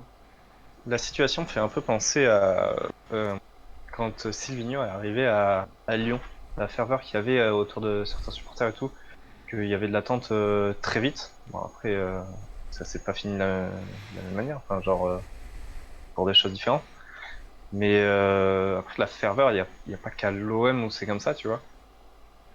Non, il n'y a pas qu'à l'OM, c'est comme ça, il y a plein de clubs. Bon, après, à l'étranger, on n'a pas trop les news, mais je sais pas trop comment les supporters réagissent à l'étranger, mais il y a Quand tu quand même prends, beaucoup de Bah, je clubs, il y a pense une que. grosse ferveur. quand tu Ouais, prends les clubs anglais, c'est pas mal Aussi aussi. dur. les hooligans. Enfin, voilà, je pense que On est- c'est pas aussi dur. Mais de toute façon, ouais, je pense que bien sûr les fans de Marseille sont très durs, etc. avec leur équipe, mais ça, je pense que quand tu signes à Marseille, tu t'y attends. Je veux dire, tu signes pas à Marseille parce que tu te dis c'est un club qui a gagné la Coupe d'Europe, et puis voilà, tu le sais. On connaît l'histoire de Marseille, on connaît l'histoire de leurs supporters, etc. Je reviens juste sur ce que tu disais par rapport aux attaquants. Le truc, c'est que j'ai l'impression que depuis qu'il y a Benedo qui est arrivé, même depuis que c'était Super Mario, ouais, Mitroglou, à chaque fois qu'il y a eu quelqu'un, Valère Germain, etc., il y a eu ce truc de grand numéro 9 de Marseille, comme si ce poste était le poste, si jamais on a un gros nom, il va marquer des buts et on va gagner des matchs. Alors que c'est pas forcément vrai, mais j'ai l'impression que Ah quand non, j'ai écouté, mais sauf que j'ai écouté plein d'analyses, etc., où j'entendais beaucoup, on attend toujours ce grand numéro 9. Et il y a eu, et c'est sûr que il y a des matchs avec, il y a des matchs sans, et c'est vrai que c'est difficile, mais il n'y a pas que ce poste-là qui est important. Après, l'équipe derrière, elle est pas non plus, elle est bien, quoi. Enfin, elle est pas dégueu, quoi, l'équipe derrière, quand même. ah non, non, derrière, bah, les joueurs sont. Il y a quand même des joueurs de talent, Ah, hein. de Moi, je talent, pense quand que même. voilà, des joueurs. Genre un joueur comme Boubacar Camara, en plus, voilà, c'est. Ouais, Moi, Florent c'est là que Thauvin, j'aimerais juste bien le appuyer premier. aussi. C'est ça, Ça. j'aimerais bien. Sur cet argument-là, que j'aimerais bien appuyer un peu aussi. Mhm. C'est que, on comparait à Lyon. Lyon, c'est un club qui forme des joueurs, qui post-forme des joueurs, euh, qui les revend bien et qui tourne grâce à ça. Marseille, bah, qu'est-ce qu'ils ont sorti du centre de formation il y a pas longtemps? Bah, il y a Maxime Lopez, sur qui on a mis une pression monstrueuse Ouais. et qui finalement bah, voilà, a perdu du niveau de jeu et là maintenant, bah, apparemment, il s'éclate à Sassuolo, tant mieux pour lui. Il y a Boubacar Camara qui, pour moi, bah, il est largement au niveau. Même si c'est pas dommage qu'il soit à Marseille, mais c'est tant mieux d'avoir des talents comme ça dans notre championnat. Mais il est clairement au-dessus des autres joueurs de l'équipe. Et bah voilà, quand on compare à Lyon, je trouve que ça fait un petit peu tâche. Et même là, la dernière pépite du centre de formation de l'OM, Isaac Liadji, bah, il a signé son premier contrat pro avec Lille. N'a pas réussi à lui donner un vrai projet derrière pour que ça tienne la route. Et c'est vraiment dommage de pas appuyer là-dessus, parce que quand on voit que le meilleur joueur un des meilleurs joueurs sur le terrain de l'OM cette saison, bah, c'est un joueur qui est sorti du centre de formation. Voilà, c'est Mais je pense plutôt que En fait- plutôt que recruter, enfin, comment dire. de vendre ces jeunes joueurs et recruter des joueurs qui, sur le papier, vont faire le taf et que derrière. Et en plus, souvent, je trouve que ces jeunes joueurs, ils sont plus, comment dire, plus enclins à accepter la pression qu'il y a autour de l'OM, parce qu'ils sont déjà dans le cocon depuis Ouais. longtemps. Alors la pression, elle est forte sur les épaules, parce que bah, c'est les minots, ils doivent performer, ça fait longtemps, non, ça fait pas si longtemps qu'il y a eu des bons jeunes joueurs qui sont sortis du centre de formation. Mais moi je pense qu'ils sont plus enclins à supporter cette pression. Même s'il y a un peu plus de pression du coup sur ces joueurs-là, ils vivent dans ce cocon, ils savent que c'est l'OM, ils connaissent par cœur, ils sont dedans. Et voilà, il y a quand même eu de bons recrutements quand même ces dernières années. Enfin, je trouve que Rongier, c'est un bon recrutement. Oui, Même je trouve que là, le mercato qu'ils ont fait l'été dernier, c'est un bon recrutement. Et cet hiver, franchement, Longoria nous a fait une masterclass. Parce que Après, est-ce que du coup, faudrait pas. il a ramené trois joueurs à moindre coût qui vont aider l'équipe. Ouais, vas-y, mec. Est-ce qu'il faudrait pas aussi redéfinir peut-être le projet, parce que est-ce qu'actuellement les supporters ont la même vision que les institutions, tu vois? Est-ce que le projet est vraiment clair? Et est-ce qu'il faudrait pas justement faire une autre annonce ou faire autre chose pour dire ben voilà, on Bah, vise tel objectif à telle année, tu vois? Parce ça a été fait, alors, qu'aujourd'hui à l'OM on le voit pas trop, et même je pense la saison dernière on voyait pas. Ils voulaient viser la Champions League, mais la qualification. bah, en fait, quand tu Est-ce regardes que, bien, est-ce ça a été fait il y a qu'actuellement c'est 2 ans. encore ça? Ça a été fait il y a 2 ans, donc pas avant cette saison, avant la saison d'avant. Le Champions Project a été un petit peu mis à la poubelle en disant, bah voilà, maintenant on va essayer de plus axer sur des jeunes, justement, parce que en fait, ils se sont rendus compte qu'aller concurrencer le PSG, c'était compliqué. Ouais.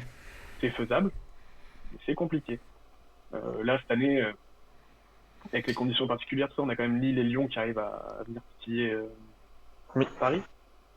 Mais ça reste assez rare. Il y a eu Monaco en 2017, mais c'était pareil, une combinaison de facteurs entre une équipe de Monaco qui avait de super bons joueurs, et qui sont maintenant dans les plus grands clubs d'Europe.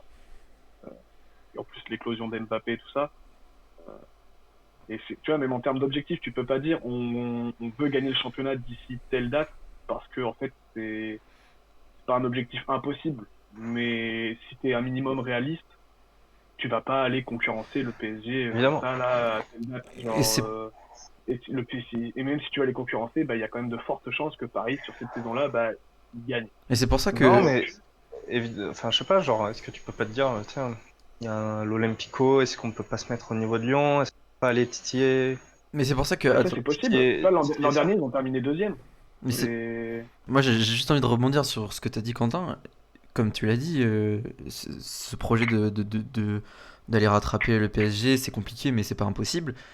Et comme tu l'as dit, être réaliste. Mais le problème, c'est que moi j'ai l'impression que ce réalisme-là, dans la communication de l'Olympique de Marseille, bah, elle y est pas forcément. Et c'est pour ça que je pense aussi qu'il y a beaucoup d'attentes, parce que j'ai l'impression que des fois, quand on vend l'Olympique de Marseille, c'est censé être une équipe du top 5 minimum de la Ligue 1. Alors est-ce que c'est parce que leurs objectifs sont mal. Est-ce qu'on va pas dans la bonne direction, tu vois? Je sais pas. bah, moi je pense que c'est un petit peu mal dimensionné, dans le sens où quand tu vois une équipe qui, comme Lille cette saison, avait pas forcément annoncé que ils allaient rouler sur le championnat, qu'ils allaient performer en Europa League, tout ça. Lille, ils ont fait leur projet dans leur coin. Ça a très mal commencé parce qu'ils ont failli descendre en Ligue 2 sur la première année. Mais c'est un projet qui s'est construit petit à petit. Le club s'est construit, s'est structuré, ils ont mis un entraîneur, un projet de jeu, ça a été stable, tout ça. Alors après, faut pas oublier quand même que Marseille, en 2018, ils ont fait une finale d'Europa League. Ah non, mais bien sûr.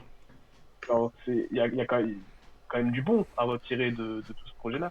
Après, le problème, c'est que c'est pas viable sur le long terme, en fait. C'est ça. Ils ont recruté des joueurs assez âgés avec de l'expérience qui leur coûte cher. Donc, ils ont fait un trou dans un Tu trou vas dans le pas les budget. revendre, quoi. C'est compliqué, quoi. Mais c'est sûr. Et- Mais c'est que, comme tu as dit, oui, c'est sûr, il y a du positif dans ce qu'a fait l'OM, heureusement. Mais voilà, on est encore sur les objectifs. L'objectif qu'ils ont mis en place, c'était, comme tu as dit, Maxime, tout à l'heure, le Champions League Project. Donc, aller en Champions League, l'objectif a été réalisé. On voit ce que ça a donné. 0 victoire, je crois, et ils ont été directement Une victoire. éliminés. Une victoire. Une victoire. 13 victoires. En fait, c'est. Ouais, le Bon, record après, a été cassé, mais ça, ça la raconte stat, elle est triste parce que ça compte des défaites qui datent il y a longtemps. Ouais. Et Ouais. mais ils ont quand même gagné face à l'Olympiakos, alors c'était compliqué. Hein. Moi j'ai regardé quasiment tous les matchs de l'OM en Ligue des Champions, c'était compliqué. Mais c'est pour ça que tu vois, genre, j'ai l'impression aussi que certes il y a du positif, mais du coup, dans ce projet-là, où bah, avec cette deuxième place et du coup la Champions League qui se révélait enfin à eux depuis de nombreuses années, et ben ça s'est mal terminé et du coup on n'a pas de confirmation de ça et on attendait bah, peut-être un rebondissement et qu'on se dise bah, ils ont fait deuxième l'an dernier. L'équipe, elle a pas énormément changé. Bon, avec le mercato d'hiver, du coup, là, il y a quelques changements, etc. Mais il y a quand même pas mal, il y a quelques changements, etc. Mais il y a quand même des cadres qui sont restés. On attendait que, je pense, bah, ils ont fait deuxième l'an dernier. On les attendait peut-être un peu plus proches du podium, comme ils ont fait en début de saison. Et avec les matchs en retard, bah, ça s'est mal, en c'est fait, mal fait, quoi. on attendait une progression C'est ça. de l'OM Ouais. de la saison dernière sur cette saison. Et ça n'a pas été le cas. Alors après, je pense que l'an dernier, ils sont à leur place parce que les autres équipes de Ligue 1 ont pas autant performé que cette année. Lille n'était pas aussi fort, du moins sur le début de saison. Mhm. Rennes n'était pas aussi fort. Monaco n'était pas du tout aussi fort. Mhm. Et Lyon était pas du tout dans le coup. Alors que cette année, bah, toutes ces équipes-là, elles sont largement au niveau. Elles sont C'est vrai. presque. Il y en a quand même, bah, comme Lille et Lyon, qui sont au niveau du Paris Saint-Germain, largement. Et bah, Marseille, du coup, a stagné, voire légèrement régressé. C'est ça. Moi, là où d'autres stats qui m'ont un petit peu marqué quand j'ai regardé ce qui se passe cette année, c'est j'ai regardé les buteurs. Donc le meilleur buteur c'est Thauvin, qui a marqué 7 buts. Et ensuite c'est Benedetto qui en a marqué 4. C'est par rapport aux autres clubs en fait. Par rapport aux autres clubs de Ligue 1, bah, c'est pas beaucoup. C'est très faible. Ouais. Il y a aussi Lille C'est ça. où les buteurs sont pas forcément très très prolifiques et encore David. Boak Yilmaz est au-dessus. David, il commence David est en à train de bien. rattraper. Ouais, toutes les journées là, il marque. À Lyon, il y a quand même Depay, Toko Ekambi et Kadewere qui sont tous à 10 buts, quasiment. À Paris, bah, t'as Mbappé qui a 16 buts.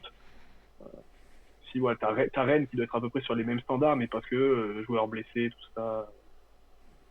Et en plus, c'est des joueurs, bah, tu vois, bah, tout à l'heure on parlait d'expected goals, Benedetto, et normalement, selon les stats attendus, devrait avoir marqué 7 buts, à peu près. Là, Benedetto, il est dans un manque de réalisme total. Il fait pas une bonne saison. Après, t'as Germain qui performe un peu plus par rapport aux stats attendus, mais voilà, Benedetto est moins bon que l'an passé. Il a un ratio but par match quasiment la moitié de ce qu'il faisait l'an dernier. Cette année, il a 0,27 buts par match. L'an dernier, c'était 0,47. Et Payet, pareil, il marque 2 fois moins de buts que l'an dernier. Alors, il fait toujours autant de passes D, mais c'est pas assez. Ouais. C'est clairement pas assez. C'est trop en dents de scie, en fait. Et ça crée beaucoup de confusion. Et je me posais une question, genre avec la situation actuelle, t'es entraîneur, comment tu vois les choses d'aller entraîner dans un club où ça a été un peu la crise? Quelle pression t'as sur les épaules, tu vois, pour reprendre ce genre de situation? Bah, en fait, le problème, c'est que justement, il devrait pas avoir la pression. Moi, je Donc pense, là, ouais. maintenant, disons que là, Marseille en Ligue 1, ils sont.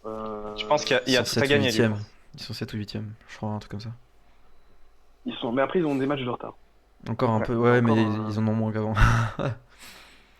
Ils en ont 2 matchs de retard, je crois. Ils ont des matchs de retard. Attends, je vais te dire Mais ça. là, les 4 premiers, Lille, Lyon, Ah, les Paris et quatre premiers, Monaco, c'est trop loin, ils maintenant. sont à 40 et quelques, et derrière, ça suit plus. Hein. Donc là, Bref. Marseille, ils sont 9e avec 33 points. Le podium, podium c'est loin hein, maintenant, Paris 51 points. Je pense que Même Monaco avec 48 points à la 48 quatrième points, place, ouais. ça va être compliqué de remonter. Alors, oui, ils ont 2 matchs de retard, mais c'est beaucoup. Ils peuvent Moi, encore j'ai envie. espérer, je pense, 5e place, parce que est-ce que Lens, Metz et Angers vont être réguliers jusqu'à la fin de la saison? Je pense que ça va être un petit peu en dents de scie, mais alors, même si c'est. Moi, je trouve ça étonnant d'avoir ces équipes-là à cette place-là. Surtout Metz, Pour Lens, qui c'est l'an pas, dernier, Lens encore plus, parce qu'il mais, monte de Ligue 2, mais je pense qu'il y a. voilà, mais ça va être compliqué pour Marseille de revenir. Alors là, s'ils gagnent leurs 2 matchs en retard, bah, ils sont 5e devant. Ah non, parce que Rennes aussi a un match en retard. Donc, ouais, s'ils gagnent leurs 2 matchs en retard, bah, s'il y a un match contre Rennes. Donc ils seront devant Rennes s'ils gagnent leurs 2 matchs en retard. Avec 39 points, mais ça fait toujours 9 points de retard sur Monaco. Moi, Après, voilà, il reste quand même les confrontations directes contre Monaco, contre Lyon, contre Lille. Bon, après, voilà, on a vu contre Paris ce week-end, ils ont perdu 2-0. Même si, là, Tout n'est pas à jeter. Non. si on regarde les derniers matchs de Marseille, on était sur une victoire lors des 10 derniers matchs avant le Classico, 3 nuls et 6 défaites. Donc, si on regarde les derniers matchs, ils avaient joué contre Lens. Enfin, moi, j'ai regardé il y a des matchs que j'ai vus en entier, il y a des matchs où j'ai vu que les résumés. Globalement, bah, à part contre Montpellier, bah, du coup, c'est le match qu'ils avaient gagné 3-1. Ils avaient dominé avec 17 tirs, 7 cadrés, et 87% de passes réussies. Et bah, sur d'autres matchs, bah, tu vois, OM Lens, 4 tirs seulement, dont un cadré, 70%. Non, là, les passes, c'était à peu près. Contre Monaco, 5 tirs cadrés. Bon, ils ont quand même réussi à marquer un but, mais que 70% de passes réussies. En défense, sur les corners, c'était d'une passivité assez incroyable. Contre le dernier match contre Lens où ils font 2-2, les 2 buts qu'ils marquent, bah, c'est plein de réalisme, faut le dire. Et ils ont eu que 40% de possession, et pareil, ils ont réussi 70% de leur passe. C'est une équipe qui manque d'idées, qui a pas en termes de fond de jeu, tu vois, par exemple, moi je compare à Lyon ou à Lille. Lyon, il y a un vrai fond de jeu. Ils ont mis du temps en début de saison à trouver comment jouer. Mais parce qu'au début, bah, ils faisaient, voilà, sur les côtés, on centre, ça marque pas, c'était pareil. Et maintenant, ils jouent un peu plus dans l'intérieur du jeu avec Paqueta et les 3 attaquants, ça marche très bien. Lille, ils ont leur 4-4-2, ça bouge pas, ils ont les joueurs, c'est interchangeable, ça marche très bien. Et Marseille, bah, on sait pas. C'est ça. Ils ont essayé plein de... Après, voilà, après, je pense que c'est compliqué aussi de trouver la bonne formule. L'alchimie. Mais du coup, j'ai une question, c'est. Bon, maintenant, du coup, Villas-Boas, il va falloir le remplacer. Je pense qu'on va finir la saison, etc. Je sais pas jusqu'à quand le contrat de Florian Thauvin et Dimitri Payet, hein, qui sont les 2 cadres quand même, jusqu'à quand ça s'étend. Mais est-ce que vous les voyez partir et que du coup, Marseille, ben, il fasse un autre projet encore et Alors, tu remplaces par en- qui je sais pas. Moi, je suis En pas termes sûr de que les contrat- 2 partent, mais je pense en qu'il y en termes- a en au termes de moins un contrat, des deux qui. Vas-y, vas-y. attends, juste pour poser l'info. En termes de contrat, Thauvin est en fin de contrat au mois de juin. Et Payet a re-signé avant le début de la saison. Ouais. Pour, en baissant son salaire va baisser sur les prochaines saisons. Il a signé pour 3-4 ans. D'accord. Moi, je pense pas que Payet parte. Mais Thauvin, C'est ce que j'allais dire. je pense que Thauvin, Voilà. c'était acté depuis maintenant un petit moment parce qu'il a un niveau quand même. Il est quand même assez fort, hein, on va pas se le cacher. Au-dessus. Bah, c'est lui qui porte l'OM cette saison. Hein. 7 buts, 7 passes D. Bah, c'est de loin le meilleur joueur de l'OM cette saison. Hein. Clairement. Parce que C'est ça. derrière, bah, t'as Benedetto, 4 buts. Et en termes de passes D, bah, derrière, t'as Payet avec 3 passes D. Bon, t'as Payet, Sanson, Benedetto et Alvaro qui sont tous à 3 passes D. Est-ce Voilà, que, Thauvin. et Thauvin, après, est-ce que il est c'est pas super pour ça, forme, pas. est-ce que c'est pas pour ça aussi le recrutement de Munich? Est-ce que c'est pas aussi peut-être envisager un départ et essayer de le pallier comme on peut? Bah, après, avec un recrutement intelligent, si Longoria continue à bien recruter comme ça, le problème, c'est avec la manne financière que Marseille va avoir, Ouais.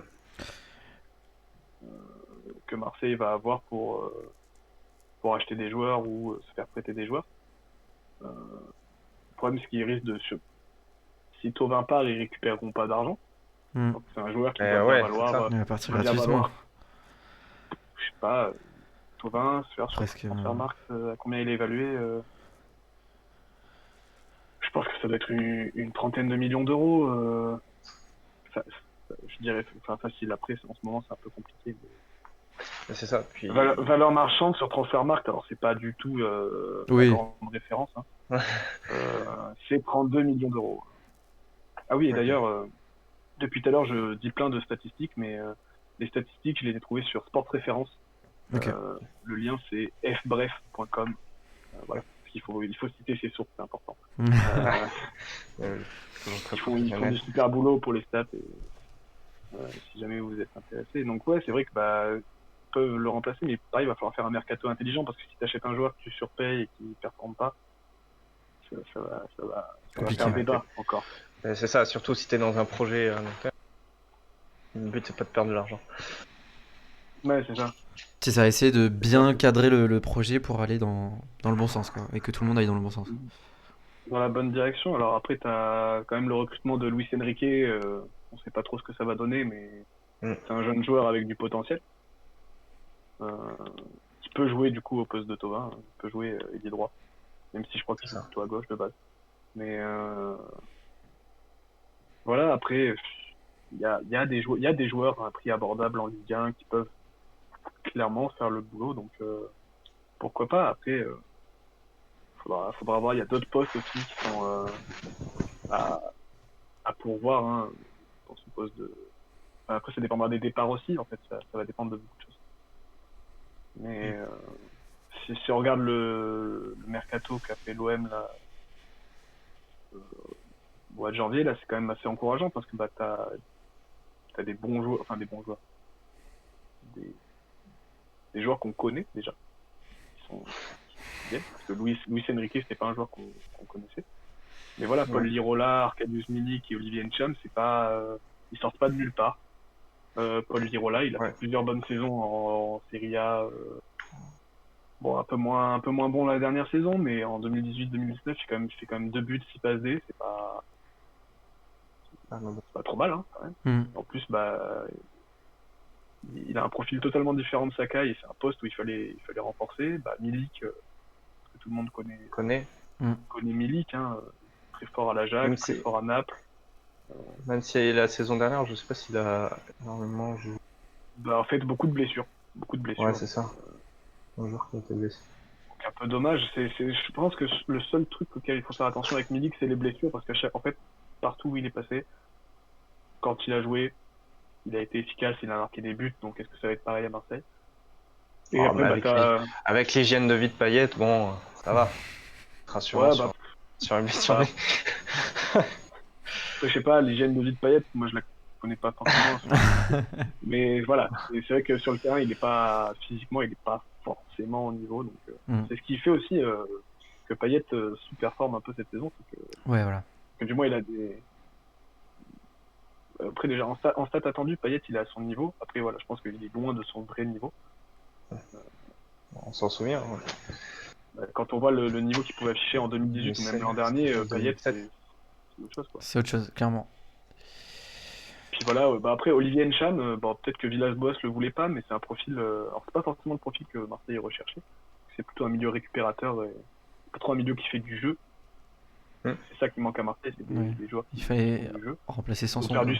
Ils ont perdu Sanson, ils récupèrent Olivier Ncham, c'est pas du tout le même profil. Mais bon, numériquement, ils remplacent Sanson et Strootman aussi qui est parti en prêt. Ouais. Donc voilà, et en plus il y a une option d'achat à 5 millions d'euros. C'est le prix que l'avait payé le Celtic. Je crois quand ils l'ont acheté. Donc D'accord. pourquoi pas. C'est un joueur qui a fait quelques bonnes saisons quand il était au Celtic avec Moussa Dembélé. Un peu moins depuis que Moussa Dembélé est parti. Donc à voir, vraiment à voir. Et, Très bien. Encourageant. Ok. Ouais, on espère que Voilà, ouais, après- et voilà, Que Marseille, ça va je pense que s'améliorer, la quoi. situation elle va être à suivre parce que bah, en termes d'entraîneur, on sait pas qui va débarquer. Euh, ça dépendra. On parle de, je sais pas si vous avez entendu parler, mais on parle de Sampaoli. Ah. Ouais. C'est l'entraîneur il a entraîné Séville, il a fait Mm. l'Argentine, le Chili comme sélection. C'est ça. Et c'est lui qui a Et- fait c'est pas lui qui fait l'Argentine lors de la dernière Lors de la dernière. Coupe du Monde, je Coupe pense. du Monde. Bah, possible. Là, j'ai pas le, je trouve que j'ai pas trop regardé Sampaoli, son, son historique, mais dit, dit comme un disciple de Bielsa, voilà. Pour moi, il a le profil, comment Il dire, a pas énormément de titres, je crois. Hein. Donc, bon. la ferveur, tout ça, il connaît. Après, voilà, c'est pareil, c'est un entraîneur impulsif. Là, pour l'instant, il est encore sous contrat avec l'Atlético Mineiro jusqu'à la fin du mois de février. Après, pareil, c'est un entraîneur avec une sacrée personnalité par rapport au club et tout. Ouais. Faut que ça colle. Hein, parce que si ça colle pas, ça peut être tendu. Si ça colle pas, ça va être tendu. C'est un entraîneur électrique. Ouais. Euh, donc voilà, bah après on verra bien. Après il y a pas beaucoup, si, il y a des entraîneurs sur le marché. Et qui veulent venir en OM, c'est autre chose. Et après voilà, il faut qu'ils aient envie de venir, il faut que le projet présenté soit Ouais, sympa. c'est ça. Et moi je pense que l'OM, ce qu'il faut, c'est un projet sur le long terme. Mm. Parce que s'ils veulent performer à haut niveau, il faut Parce que là, on est construire, faut d'accord. structurer le club, il faut pouvoir sortir des joueurs de la formation, au moins un ou deux chaque année. Quand on voit qu'à Lyon, après Lyon c'est un cas à part, mais bon, le centre de formation, même à Paris en fait. À Paris, il y a Ah, t'as des bons joueurs des joueurs qui sortent chaque année, donc Mm. Quand tu regardais Nkunku, je crois, qui était formé à Paris, qui joue à... ouais, Nkunku, Le Diaby, Kouassi, Kouassi, ouais. Paris, ils ont exporté plein de talents. C'est ça. Et même Kimpembe, d'autres clubs. Rennes a un très bon centre de formation. Oui. Enfin, pour moi, c'est ce qui manque à Marseille, en fait. Et en plus, c'est ce qui. Enfin, notre Ligue 1 est décrite comme la Ligue des talents, la ouais. Ligue des jeunes talents. On exporte très bien les jeunes. La Farmer League, ils l'appellent en Angleterre. Ouais, mais... Voilà, après, on verra. En tout cas, en termes de. Si on regarde les stats, en fait, Marseille, ils sont à leur niveau. Il manque des choses, ça manque de jeu. Alors, même si, voilà, ça a été un peu mieux contre Paris. Ils ont quand même perdu 2-0 et ça a été un peu mieux en Coupe de France. Non, ça n'a pas été mieux en Coupe de France parce qu'ils se sont fait un peu dominer par Auxerre et c'est un peu dommage, mais donc voilà. Faudra voir. Faudra à suivre.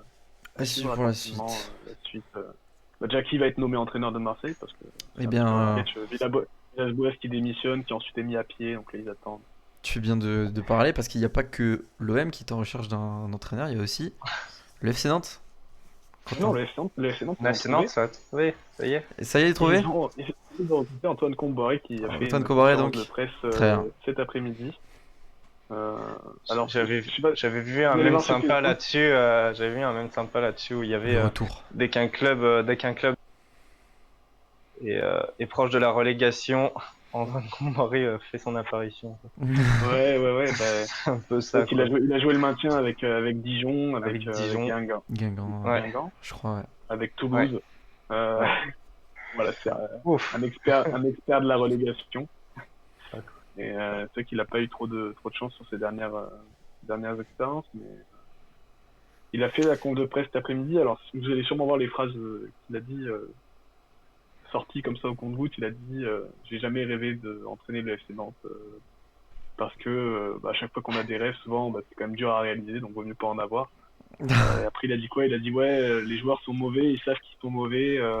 S'ils ont eu 4 entraîneurs cette saison, c'est quand même qu'ils doivent se remettre en question.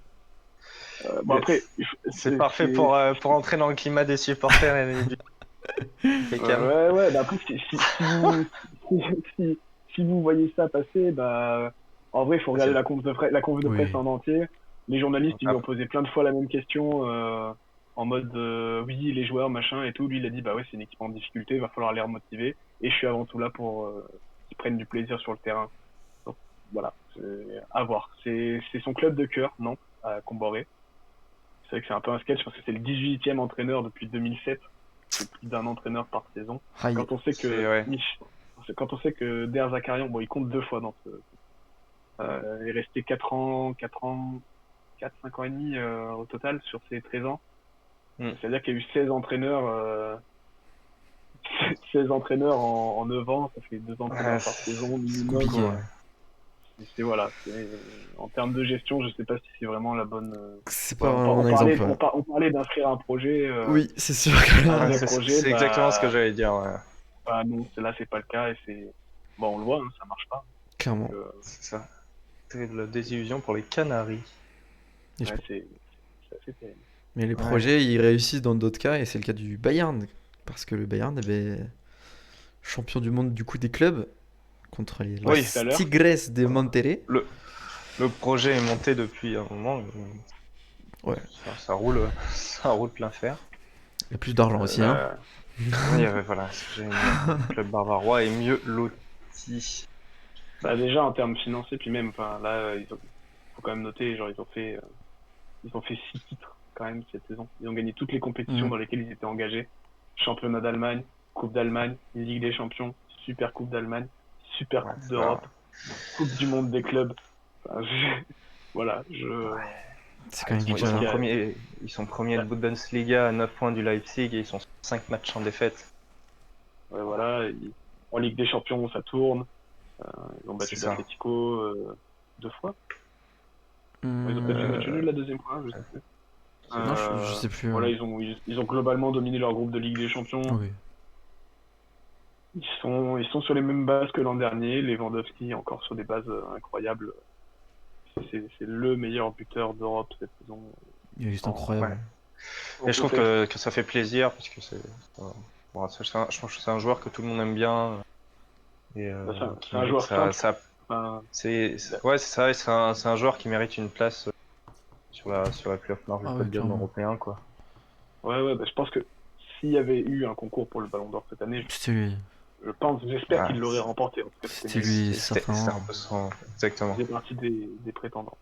Clairement, Puis clairement. même cette année, enfin, pour l'instant, il domine quand même. Bah, faudra Mais voir type en les. forme, Hein. Faudra Ça voir. dépendra des titres qui gagnent, C'est ça, mais exactement. cette année, ouais. ouais, C'est vrai que c'est clairement. encore des favoris à la Champions League, le Bayern. Exactement. Bon, bah Euh, messieurs, je pense qu'on a fait le tour. Je sais pas pour vous si vous avez des Ouais. choses à rajouter, Est-ce que d'autres vous voulez choses. faire un tour de première ligue ou de choses comme ça Moi, j'ai Ah, vas-y. un autre petit dossier intéressant, c'est la Serie A, Oui, où la lutte pour le titre va être palpitante. Je sais pas si vous suivez un serré. petit peu le football italien. Los Milan, les deux Milan. Et les Dominant, deux ouais. équipes de Milan qui tiennent en 2 points avec la Juventus qui est 7 points derrière le Milan AC et qui est 5 points derrière l'Inter Milan. La Juventus à l'écoute d'opportunités. On se croirait dans les années 2000. C'est clair. Voilà, là, la Juventus, ça fait des années qu'ils gagnent le Scudetto. Mm. Voilà, est-ce que l'AC Milan et l'Inter Milan ont les capacités d'aller au bout? Vous avez vu un petit peu des matchs des extraits, suivi les résultats un petit peu ou pas? J'ai suivi quelques Euh, résultats, mais Là, de loin un ils ont peu. gagné 4-0 la Crotone, il y a pas longtemps. Ouais, contre Crotone ce week-end. Crotone. Ouais. Encore une fois, gros match. Voilà. Hein. Après, les deux équipes de Milan en fait ont deux styles de jeu très différents. Enfin, en vrai, regardez Ouais. parce que les deux sont intéressants. Milan, ils jouent beaucoup. Ils ont un 4-2-3-1 bien structuré. Il y a le pressing est assez intense et ils récupèrent les ballons assez haut et ça se projette très très vite en contre. Théo Hernandez est très très bon cette saison. En plus, voilà, quand il y a un Français qui performe, il faut Ça le fait noter. plaisir. Théo Hernandez qui est très très fort et puis en plus voilà, les joueurs sont Zlatan. son formateur Ah, c'est ça. de jeu, sauf Zlatan, il fait, alors je dis pas qu'il fait tâche, mais en vrai, il adapte très très bien du coup, en fait, à tous ces joueurs qui vont très très vite à côté de lui, parce qu'en fait, bah, il sert de pivot C'est ou alors ça. il vient pour finir les actions Ouais, c'est ça, c'est un peu le renard, mais sûr. Quoi. et ben voilà, il a marqué 14, 16, Ouais. 14 buts en 11 matchs. Ouais, Ouais, donc on parlait de Ouais, Tom gros joueur. Brady, on parlait de Tom Brady tout à l'heure, c'est un peu un peu pareil Un lui. autre exemple, un Ah, autre pas exemple de le même longévité. palmarès, mais Pas le même palmarès, même, non, c'est même sûr, logique. mais je veux dire, c'est en termes de longévité, on est sur, Ouais. Ouais, ouais. il est quand même sur une Euh, performance quoi. et donc Ouais, voilà, ouais. Bah, il y a pas longtemps, il y a eu passe entre Lukaku et Zlatan, justement, qui symbolisait bien la dynamique entre les deux clubs un peu. bah ouais, ouais, le quart de finale de Coupe d'Italie était assez chaud. C'est Ouais, Milan qui gagne 2-1 finalement. ouais, c'est Milan, l'Inter, du coup. l'Inter, pardon. Oui, pardon. C'est Milan qui a C'est gagné. l'Inter qui gagne 2-1. Voilà. Mais après, l'Inter, en style de jeu totalement différent, parce qu'ils jouent en 3-5-2, concède Hum, très peu d'occasions. Euh, et par contre, ça construit très très bien le jeu. Il marque beaucoup plus sur coup de pied arrêté aussi, je trouve. Moi, sur les derniers c'est- matchs, je regarde, du coup, je regardais les stats. les. L'Inter 10 cadrés, euh, quand même. Voilà. Hmm. Ouais, ouais. C'était. Et l'Inter Milan, c'est un joueur que je trouve incroyable. Si vous avez l'occasion d'aller regarder un petit peu ce qu'il fait, lui en particulier, allez voir Nicolo Barella, là, le milieu de terrain de Ouais, l'Inter oui, Milan. mais, Hum. C'est une pépite. Hein. Joueur qui joue la tête levée, il regarde pas la balle, mais il fait des trucs incroyables. Parce qu'il regarde la balle, mais en gros, il sait tout le temps où est la balle, il sait tout le temps où sont ses partenaires. bonne Les vision de petites jeu. déviations bien senties, le petit dribble bien senti, enfin, tout au bon endroit, au bon moment. Et c'est C'est plutôt agréable à c'est voir jouer. carré. Mais du coup, pour revenir sur voilà, la course au titre, euh, bah, il faut alors, moi, pour moi, ils vont pas se mêler à la course au titre, mais il y a quand même alors, les deux équipes de Rome, euh, Naples et l'Atalanta, qui sont pas si loin que ça, quand on regarde bien. Il y a 12 points d'écart entre Deux heures. l'AC Milan et l'Atalanta qui est 7ème. C'est pas si gros comme C'est écart, quand sachant qu'il reste encore plein de confrontations directes à venir et c'est que quand même bah, bien les peu. autres équipes vont jouer la qualif en Coupe d'Europe, en Europa League Ouais. et aussi en Ligue des Champions, parce que la 4ème place est qualificative pour la Ligue des Champions. Euh, donc il y a quand même à surveiller ces autres équipes-là aussi. Après, moi, je pense, quand on regarde les matchs, Milan, les deux équipes de Milan ont l'effectif et ont le rythme de jeu pour aller au bout. Et, et après, voilà, il y a quand même aussi la Juventus qui est pas loin derrière. Et la Juventus, si ça veut rigoler, bah, ils perdent plus aucun match jusqu'à la fin de la saison et ils sont champions. Cristiano qui va marquer un doublé à chaque match et c'est parti quoi. Voilà, après, C'est puis que voilà, puis il y a un en fait, même facteur au niveau X. des buteurs, t'as des beaux duels parce que, bah, à distance, tu vas avoir Ronaldo, Zlatan, Lukaku, Immobilier, Luis Muriel qui vont se disputer le titre de meilleur buteur. Bah, Luis Muriel, j'y crois un peu moins, mais il a 12 buts, c'est C'est vrai quand que même ça a pas rien. repris un peu de saveur la Serie A. C'est vrai qu'on voyait que la Juventus roulait sur tout le monde. Enfin, Bah, en fait, il y a eu une il y grosse avait évolution au Naples. niveau du jeu. C'est une grosse évolution tactique au niveau de la Serie A avec des équipes qui jouent plus 100% la défense. Alors, même si ça reste quand même très ancré dans la culture italienne, le fameux Catenaccio. Euh, il y a quand même une évolution voilà, avec des équipes comme l'Atalanta qui produisent du beau jeu, la Roma ça joue bien, la Lazio ça joue bien. Enfin, toutes les équipes d'Italie en fait sont assez agréables à voir jouer. Ouais, puis ils ont su faire venir des joueurs aussi, quoi. Ouais, c'est ça en fait, c'est redevenu un championnat attrayant. Qui en plus il y a beaucoup de jeunes joueurs talentueux. Quand on regarde l'AC Milan, c'est quand même des jeunes joueurs talentueux. L'Inter un peu moins, c'est composé plus de joueurs expérimentés. Quand on voit Arturo Vidal, Ashley Young, Lukaku, même Lukaku, tu vois, c'est un joueur plutôt expérimenté. Eriksen Mais il y a aussi. quand même il y a quand même des jeunes, ouais, Eriksen. y a quand même des jeunes, hein, Hakimi, Lautaro, Achraf Hakimi, oh on là peut là. dire qu'ils sont expérimentés, mais Boss. ça reste quand même des jeunes joueurs. Ouais. Bastoni en défense. Skriniar et Debris sont assez jeunes aussi. Mhm. Donc voilà, après, la Juventus, après, ils ont recruté des jeunes joueurs aussi. Chiesa, Kulusevski. En tout cas, la Serie A devient. Puis il y a des buts, quoi. Mm. Il y a des buts, des beaux buts. Enfin, je pense que c'est d'ici la fin de la saison le championnat peut-être le plus à suivre. Parce que là, c'est en train de se. Avec la Alors, première ligue, peut-être évidemment. avec peut-être la Ligue 1 qui va être serrée, mais la première ligue, après, bon, je pense qu'il va y avoir un duel entre les deux Manchester. Mm. Mais City m'a l'air quand même bien au-dessus. Là, ils ont Ouais, gagné 14 City, matchs dessus. Ouais. Et, C'est ce que j'allais vous Donc- dire. donc voilà, après, bon, la Liga, je dis pas que c'est plié, mais parce que La ça Ligue- peut se passer tout et n'importe quoi, mais l'Atlético est quand même bien ancré, ouais. loin devant et bien Voilà. parti pour aller au bout, quoi. Il faut avoir Ouais. les confrontations directes avec le Barça et le Real qui vont peut-être réajuster si jamais le Barça et le Real gagnent. Mais et voilà, puis bon, la Bundesliga, je pense que le Bayern a commencé à prendre un peu d'avance et Je pense que comme ouais. chaque année, en fait, le début de saison est disputé et puis finalement, enfin, c'est les hommes en rouge qui gagnent.